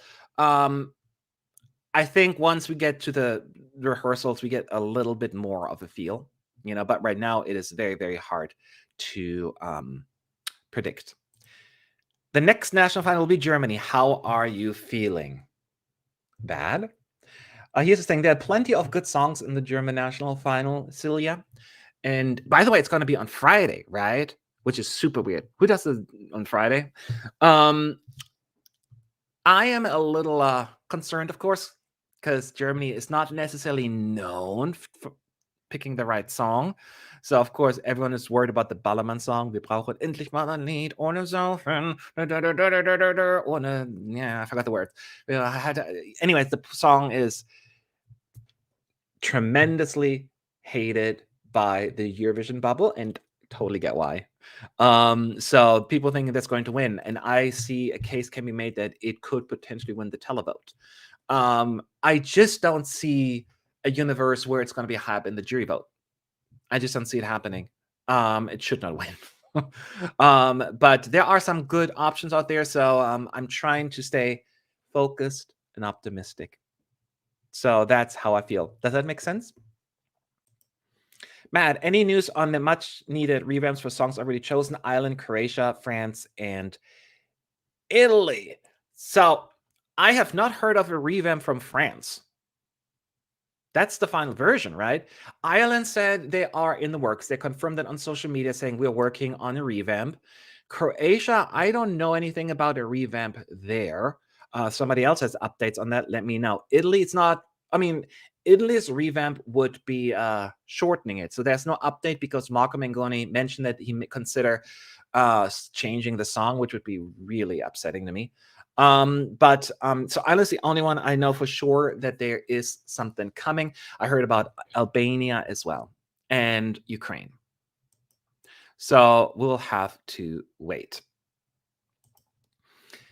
I can't believe that Slovenia is the standout in semi 2 for me, praying for good results. Slovenia has a really good song. And again, I'm still worried about the Eurovision chances for a song like that. But I do think, since they're such a good live band, that they have a really good shot.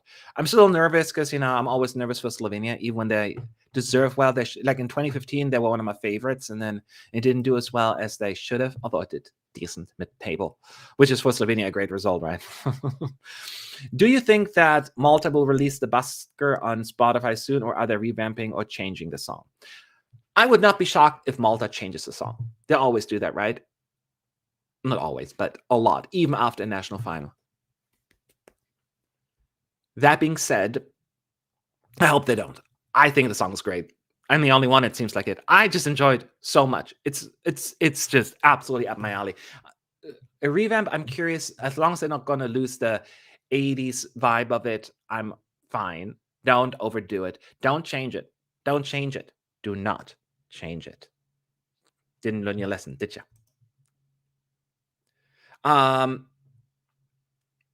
And somebody says, confirmed already, they're not going to change the song. Thank you.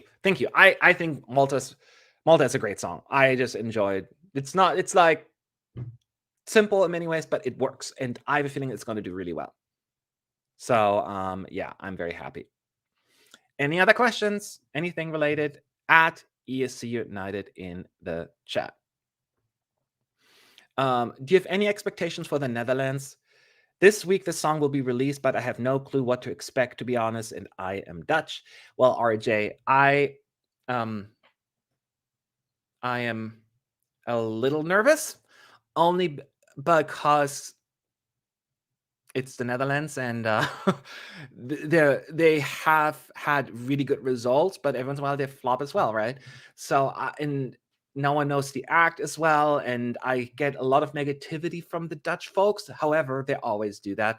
I mean, Duncan Lawrence, remember that one? And that worked out pretty well in your favor. So I'm just because I want to root for the Netherlands, but at the same time, I don't want them to win again right this moment, because I've been there now so many times to the Netherlands. But they have shown us that they know what they're doing, and maybe I should be more optimistic. But I don't know. I'm always nervous for the Netherlands. It's your guys' fault, by the way. You Dutch are always so negative when it comes to your entry. But it's just that maybe it's not even negativity. It's just setting expectations, preparing for the worst, but not hoping for the best. Maybe the hoping for the best part could be a little bit more emphasized, at least in my opinion. Do you think about the crystal ball leaking stuff this whole season? Here's the thing, and I'm the first one to admit, I missed that.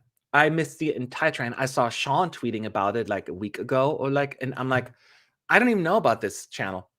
So I don't know who that is and what has been leaked. So give me the deets. I need to know. Then I'll give you an opinion, but I don't know anything about it. I asked that earlier on the stream. UMK was available in 8 languages: Finnish, Swedish, 2 Sami languages, English, Ukrainian, Finnish Sign Language, and Russian. I love that. Yes, I mentioned briefly that I love that they actually did all these languages. I didn't realize they had that many. That is insane. Wow. Yeah, no, that is cool. As I said, they really cater to the international crowd. They're smart. Other countries are catching up on that as well. I mean, Czech Republic is really good about that now as well. And that worked out in their favor as well, because the favorite won. Basically everything has been leaked. Australia song, every NF lineup, and they were always right. Well, it is if that is everything has been. I may need to know what every internal song has been leaked. Really? I mean, if someone really has everything, that needs me to believe it's an insider, like someone within the EBU, because there's no way a diehard fan account has that kind of access. Maybe to like some broadcaster, that could happen, but I don't know. I will never comment or engage in any leaks only because it is so unfair, and I know how devastating that is to everyone involved. There have been people leaking stuff on our forum on ESC United, and then they all contact me to remove it, and it's humiliating. So we don't allow anything like that as well. So yeah, I'm not a big fan.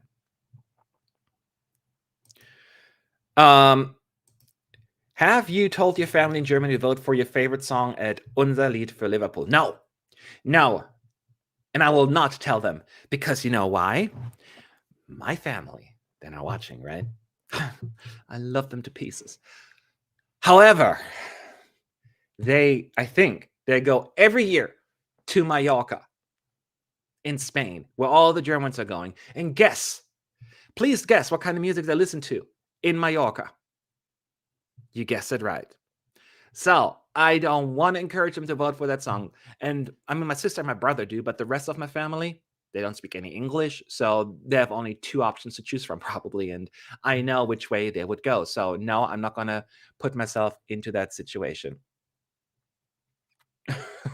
So, Ike, that was name, right? Ich brauche endlich mal ein Lied ohne Saufen und ohne endlich mal ein Lied mit gutem Text. Oh my Lord. And yes, I think it's an insider because there's no way they would know these stuff.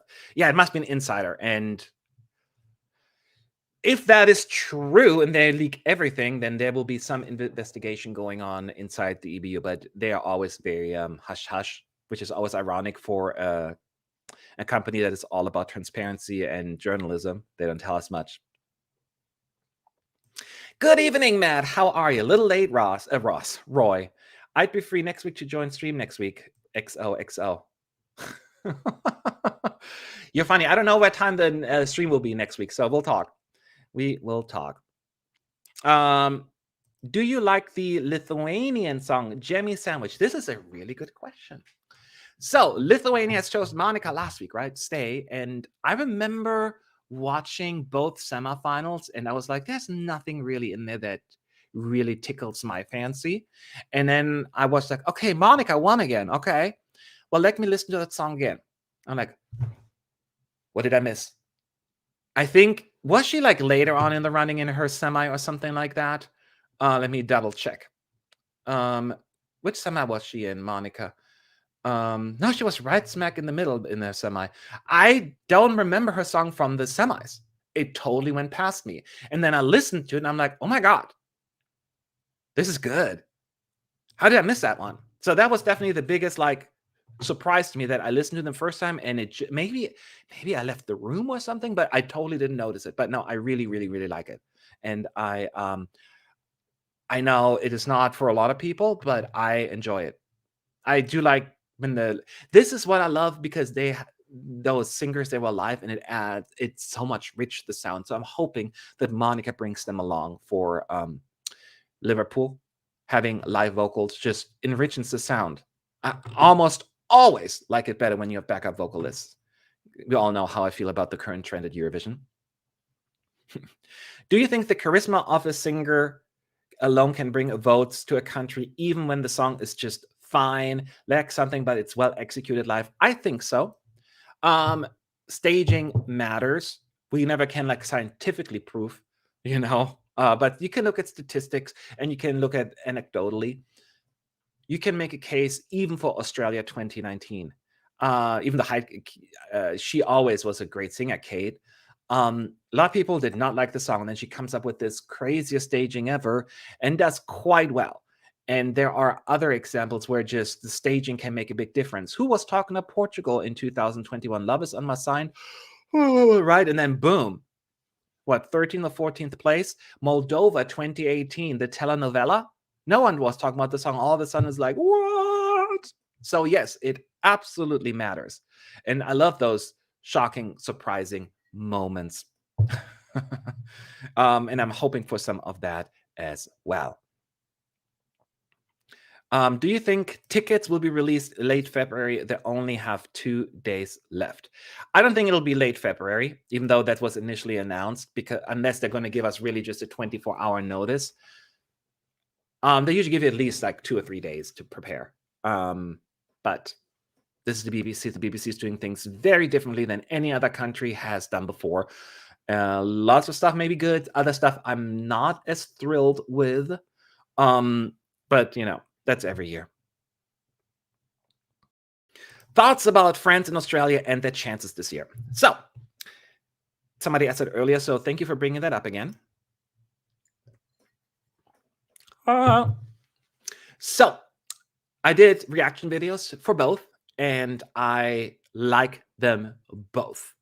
If I had to choose between the two, I think I might be surprisingly gravitating towards Australia more.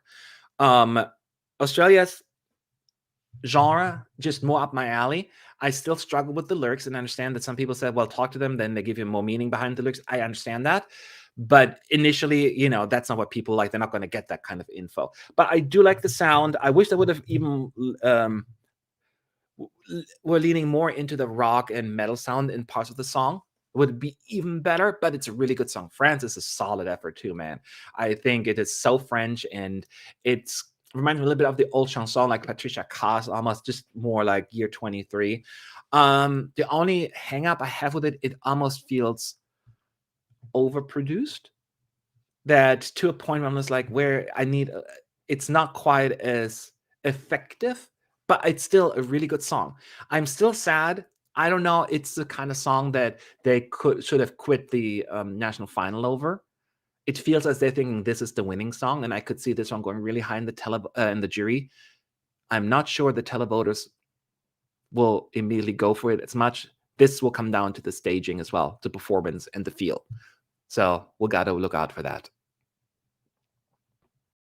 Do you think there will be a lot more SIM card buying in the televote only semis? I think this is a wonderful question, because I'm so thirsty. I'm talking a lot. So let's do that again. This is a very good question. In case we all know now that the juries will not vote in the semis this year. That was done by the reference group. Somebody spoke out saying because of all the SHIT that happened last year with all the rigging and cheating between, what was it, 7 countries? And they were all then discounted, and then the ranking was off because, it was just a big mess. So they said, we're not even going to bother. We're not going to have juries. As the televoters vote alone doesn't have its own issues, and that's why the juries came back. I'm fully aware that jury vote is not perfect, but there's the baby and the bathwater that they're throwing out at the same time, rather than just fixing the issue. It's the EBU's responsibility to fix it. And this is exactly the issue I'm concerned about.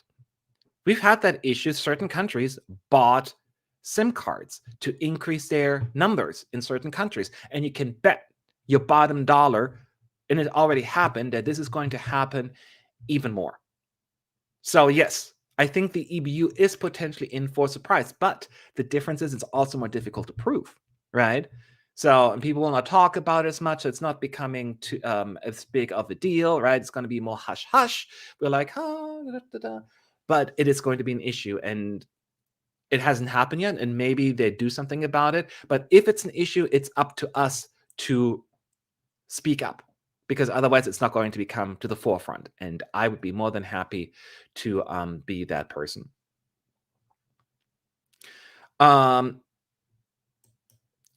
What country would you like to visit as a host next year? So this is completely not song related. So pretend we don't have any songs yet, right? I get that question quite a bit. And honestly, it comes down to what countries I haven't visited yet, or areas. So I want Serbia or Croatia to win. I want to explore that part, the Balkan. So that is what I would love to see. I've never been to Romania. I've never been to Croatia. I've never been to that part. So that would really just kill so many birds with one stone. So that would be my first choice. I always had Iceland on my list high up, but I cannot afford it. So bye-bye. But that would be my answer, I guess. Right now, if I would pick Croatia, somewhere in that era. Did you take a look at the snippet of Cyprus or Austria? If yes, what do you think? No, I have not. I don't want to spoil it because the whole idea is I'm going to do reaction videos. If I just get a snippet, it'll kind of spoil it for me. So the answer is no. So I don't have anything to add on this one. Forgive me. Do you think that they should change to the I've talked too much. I should stop. Semi-final allocation draw system a little, since semi-2 final seems to be a lot weaker than the semi-final one. Looking at the past results, for example, my answer is no. You should not look, because I think quality is subjective, right? And I think this is just the most fair. You can't look at what songs are better or not. What are they going to say? They're going to wait until all the songs are known and then handpick? That becomes too much Sweden. We already get the running order chosen. I don't want the producers to decide who is worthy of a qualifier. Leave it up to the luck of the draw. It is the fairest thing. The fact that they split them based on voting patterns is very fair and appropriate. But beyond that, don't do that. We already get the running order that they trying to influence us as much as possible. Imagine if they get to choose who goes into what semi. No, I don't want this to come into a Melodifestivalen. Nothing against Melodifestivalen. Love you a long time. But that would be, yeah, especially with countries, just a big no. Mad, big question. I had to pick that one because it's big question. When do juries get to see the performances for the first time? At the semis, where they don't vote, or on the Friday night? Are they banned from watching semis? So juries are at home, right? So whatever jury you're on, if you're on the Finnish jury, you will be in Finland at the headquarters of the broadcaster in a room, and they will broadcast the second semifinal, or the second rehearsal, I should say. The second rehearsal, which is usually used to be called the jury show until last year. Now that we don't have juries in the semis, we'll no longer have that except for the grand final. But they will only vote on the grand final. Therefore, they will watch the show Friday night, and they will vote based on that. The acts are, in this day and age, at least, fully aware that they need to give 100% as well. So that's the best show to see if you want to get tickets and don't get to go to the grand final. I don't know, because even though it's going to be 100% televote, there's always a backup jury that is there in case the televote goes down. So I would assume there will be some random backup jury watching on those nights as well. Friday night, like Monday night and Wednesday night for the semifinals. I would guess that's just an assumption that I'm making, because there's always a backup jury. So we shall see. But that's usually how it works. Hope I answer your big question. I don't like it, but that's looking at the results for the past few years. So Sweden separately from Ukraine, for example, so more successful countries in different semis. Yes, but you should not look at success as a criteria for how they're being allocated. It's just not fair. And again, it is, I mean, success is not necessarily subjective here, because results are results. But you can say good songs didn't make the cut, right? And yeah, it's just a can of worms that we should not open up in any shape or form. At least that's my opinion. We got a few more minutes. So any questions at ESC United in the chat while I have you at it? I'm surprised that some people did not ask some of the more controversial questions that were in the media this week. So I'm not going to address it unless you are, because, you know, just me mentioning it was the dumbest thing I've ever done. Pretend I didn't say anything. Pretend I didn't say anything. From the songs that we already know, which ESC staging are you most curious about? That is a good question. Let me take a look. I will say Croatia. Think what you want about the song, but I have a feeling they're going to change some of it. So I'm curious what their final product will be. What song? Other songs do we know? A lot of them I want to see Romania, because I know Theodore will probably change the staging. I'm curious to see what he's going to come up with. Yeah, those, and Heart of Steel, Ukraine, because they're always going to change things up and improve, and there's going to be a revamp. So I feel like we're going to have a completely new product at that point. How do you think the UK will do? I don't even know the song. There's some rumors I'm hearing about the artist, but I don't want to hear about it. I don't want to talk about it. This will be a very defining moment for me when it comes to the UK, because was 22 a one-off, a fluke, or are we going to look forward for something like more of a consistency, the Netherlands of the 2020s, if you will? That is what I'm looking for. So I'm hoping for something good, to see that the UK finally once again figured out Eurovision. We've been waiting for so long, rooting for them, even though some Brits always like, you hate us because Brexit or whatever. No, we that's not really what it is. Who would be your first choice to be OJE's second chance from each national final? You cannot make me go for every single national final. Let me go for some of them here as I'm scrolling down. Croatia would be Damir Ketso, probably. Ireland was that Anya song. I forgot the name. Latvia, none. Malta picked right, so I don't care. Norway picked right, so I don't care. I would probably pick then Ulrika, I guess. Czech Republic, I didn't listen to them. That's the only one I missed because I was gone. Finland, I would pick Benjamin. Belgium, I would pick the French song. I forgot the name, the cute one in the blue dress with the crazy staging. Denmark, I would pick that song in Danish that sounds like the old, I can't remember all the names, but the old 59 version song. Estonia, I would pick Venom. Romania, I would pick that last song, the Romanian song. I forgot the name of it. See, Albania, they can just pick a random song. There was nothing good in there. Lithuania picked the right song, so I don't care. Poland, we all know which one I would pick. Gladiator. And that's it, right? Oh, Spain. Spain, I would pick Megara. Yep. There you have it. I might have missed one or two, but that's what I have. I'm really excited to see Latvia staging because the song is such a masterpiece, art, and such a moment, and I'm very interested how they will portray the song and the message in bigger. So my comment right now is certainly not in line with what you were just saying. I'm glad that you like that song. It's not my song, but that is just me, right? What are your views on Graham Norton hosting? I find him funny, charismatic, but maybe his humor does not travel well. I think he'll be good.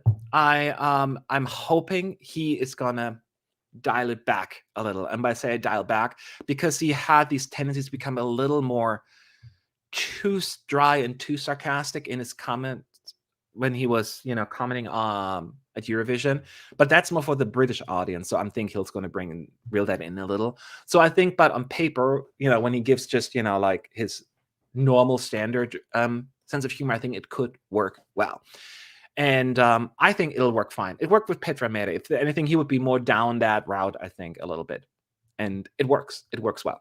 So I'm actually really excited that he did it. I know he made that thing. I just want to comment. I don't want to host. And then here he is. Oh, that's one of the things. The Greek artist is suing the Greek national broadcaster, something apparently they are not sure whether Greece will compete. I heard about that as well. There's very limited information out there because the lady that is currently suing the broadcaster, there is a hearing, is it Monday? Saying that she should be. I don't know the specifics. I don't think anyone knows the specifics unless someone tell me there's been more release over the last few days, why that is. That would be very, I mean, I don't think it's going to happen. I mean, in Malta, we had a threatened lawsuit as well, and that didn't happen. I know every country is different. But with Greece potentially withdrawing or being, then with Israel, is there a chance that they're not going to take part? It's just like we're going to have no one left. May as well have just one show. It's getting really, really scary a little. Ultimately, though, even though we have often all these rumors, things most of the time, at least, turn out okay. So I think we will be fine. I have to believe that. I have to believe that. All right. Let's see what else we get at ESC. I think we answered all the questions, right? And if there are no more, then what are your top, bottom 3 and 2? Top and bottom 3. I don't know yet. I have not ranked them. And let me see some songs that stood out to me that were really good. I can tell you I liked Norway. I liked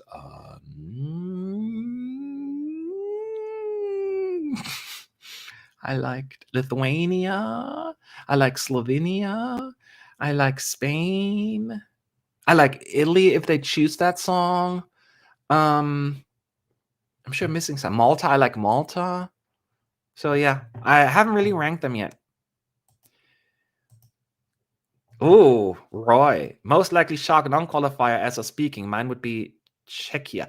I still need to get used to calling it Czechia, because I know it's officially switched now, even in EBU world, to Czechia, but my brain is not allowing it. It's I think Czechia could be a surprise non-qualifier. We still have so many songs to wait for. I feel like the songs that have been chosen so far, I see very few guaranteed qualifiers. I would only put Finland and Norway as almost certain qualifiers, and I don't see either of them not qualifying. Right? I don't see either of them as a surprise non-qualifier. So if anything, that would be the one. Are there any in your mind guaranteed qualifiers? Because honestly, I mean, we still get a few more songs. I see very few guaranteed qualifiers. The only two that I will say is Norway and Finland. And on paper, Czechia, but with the caveat that Roy just pointed out, maybe not. Because it is a little bit out there. Right? And I don't know if it will click. So let me know, people in the chat, who you think Estonia is a guaranteed qualifier. There are in the second semi, so I can see that case. Will people click with it? It's a very heavy, dramatic ballad, but I do think that Estonia probably is. I will put it in a likely qualifier. I'm not 100% sure it's a guaranteed qualifier, but I will go as far as a likely qualifier. I don't have Slovenia as a likely qualifier, somebody's saying, but at a guaranteed qualifier, I have them as a likely qualifier because it is a different sound, and I am not certain about that yet. I think Latvia will qualify. See, Mr. Booty Bay, I have Latvia as a likely non-qualifier right now. I have very few songs as a guaranteed non-qualifier either, to be fair. I feel like San Marino is the only one where I'm feeling like that's a pretty decent shot. For Albania, I'm still waiting on the revamp to make a final judgment. But Latvia, I would be surprised if it qualifies. I thought it's a fairly unremarkable song. I don't know. I have to wait for the whole lineup. It's very difficult right now. Yeah. I think that's what people said here. There's hoping. ISTG if HR. And so if Croatia not qualifies, what is ISTG? Oh my God, I don't know that acronym. Well, we know Croatia is a 50-50 for me. I'm not certain about Croatia not qualifying. I think they have a shot. I have it at 50-50 right now. This could go big. This could go big if people like if it comes across as camp rather than off-putting. It could go down the route of always like to call the Israel 2007, because it gives me like push the button. You gotta push the button, right? It's a very like hard rock sound, but it flopped completely. Or it could really go down more the route of a song that people like just really gravitate towards, like We Are the Winners, Lithuania, that kind of thing. So this has nothing to do with how I feel about the song. It's really just looking at the song. I have Croatia at 50-50. Absolutely. I'm starting to believe in Croatia's qualification chances. There's no jury. They have Serbia, and people will remember the song. That are very good, important points. I mean, having only one jury may not be enough. That's only one set of 12 points.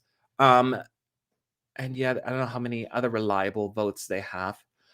Germany tends to vote for Croatia, whether it's so we'll see. Italy, probably a few, but I think it's the other. It is memorable. The question is, will it click? It really comes down to will people get it or not.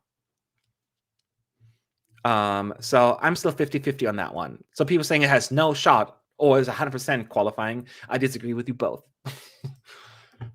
Do you think the new televote system in the semis can potentially give an advantage with jury-friendly songs already qualified from the Big Five? Wait, what? Do you think the new televote system can potentially give an advantage 2 jury-friendly songs already. Okay, let me take a look at the jury-friendly songs that have already qualified, which are France, Spain, Ukraine, and Italy, right? So you call them all jury pleasers? France and Spain and even Italy. Yeah, okay, I see where you're coming from. Okay, I was like, no, you're wrong. I'm like, oh, okay. Yeah, maybe. Hmm. I think maybe. I don't even know how to answer this because I have to wait for the rest of the songs, but there is the potential that we see a lot of big fives on the left side of the scoreboard. Ukraine still has a chance in Germany, even though they mess up a lot. I still think there's potential out there. So ask me again, like in a couple of weeks. How about that? We're gonna table this one. Do you think Spain will end up left or right on the scoreboard? Right now, I'm fairly confident it'll be on the left. Some people call it the winner. I'm not their winner yet, but I can easily see Spain getting their second top 10 result in a year. 2 years in a row, I should say, in a year. That would not work because that's cheating because one song. But you get my point. Yeah, that is certainly, I feel pretty good about Spain as of right now. And she's consistent. She's vocally consistent and people really like that song. Jury's going to go crazy over it. Comes down to how the televoters will go for it. So, does Italy has to shorten their song? Like, isn't there a 3-minute limit on songs? Yes. So Marco Mengoni, the winner, who's with Dua Vitae, either has to cut the song down to 3 minutes, or, as he indicated, is considering changing the song. And that would be a travesty in my view. So we shall see. But yeah, I think cutting, and there are parts of the song that I think you can cut down without losing the feel of the song. So that is how I feel about it. So hopefully they will figure that one out. Well, look at Italy last year. Brividi was not shortened at the final. Yes, it was. There was a shorter version because you can't only have 3 minutes. The song Brividi was only 3 minutes long.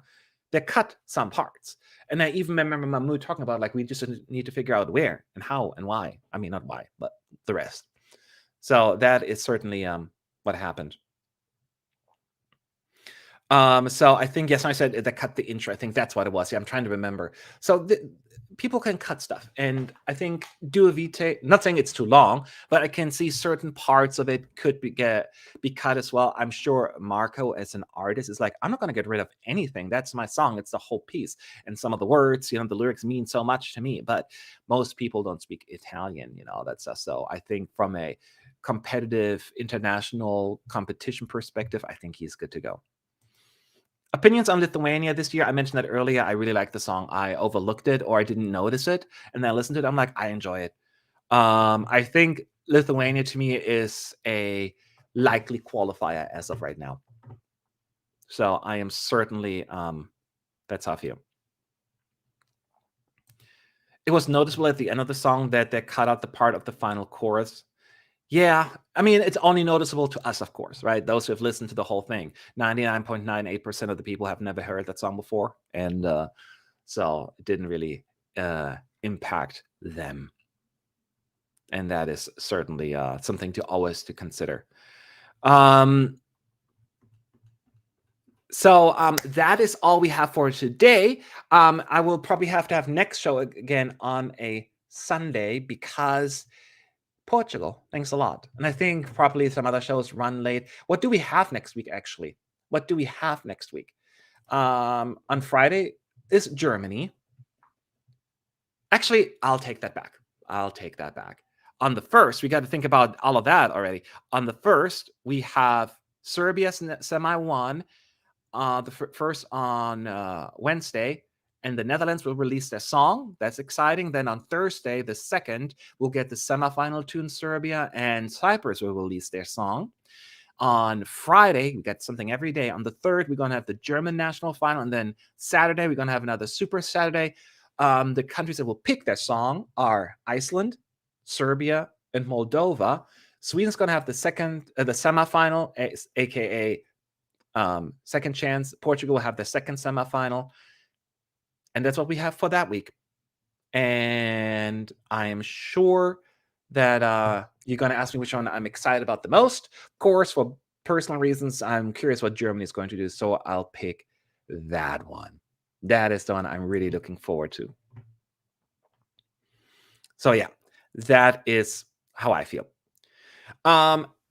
So thank you for watching again. I know it was a long stream. Thank you for sticking around, those who've been here the entire time.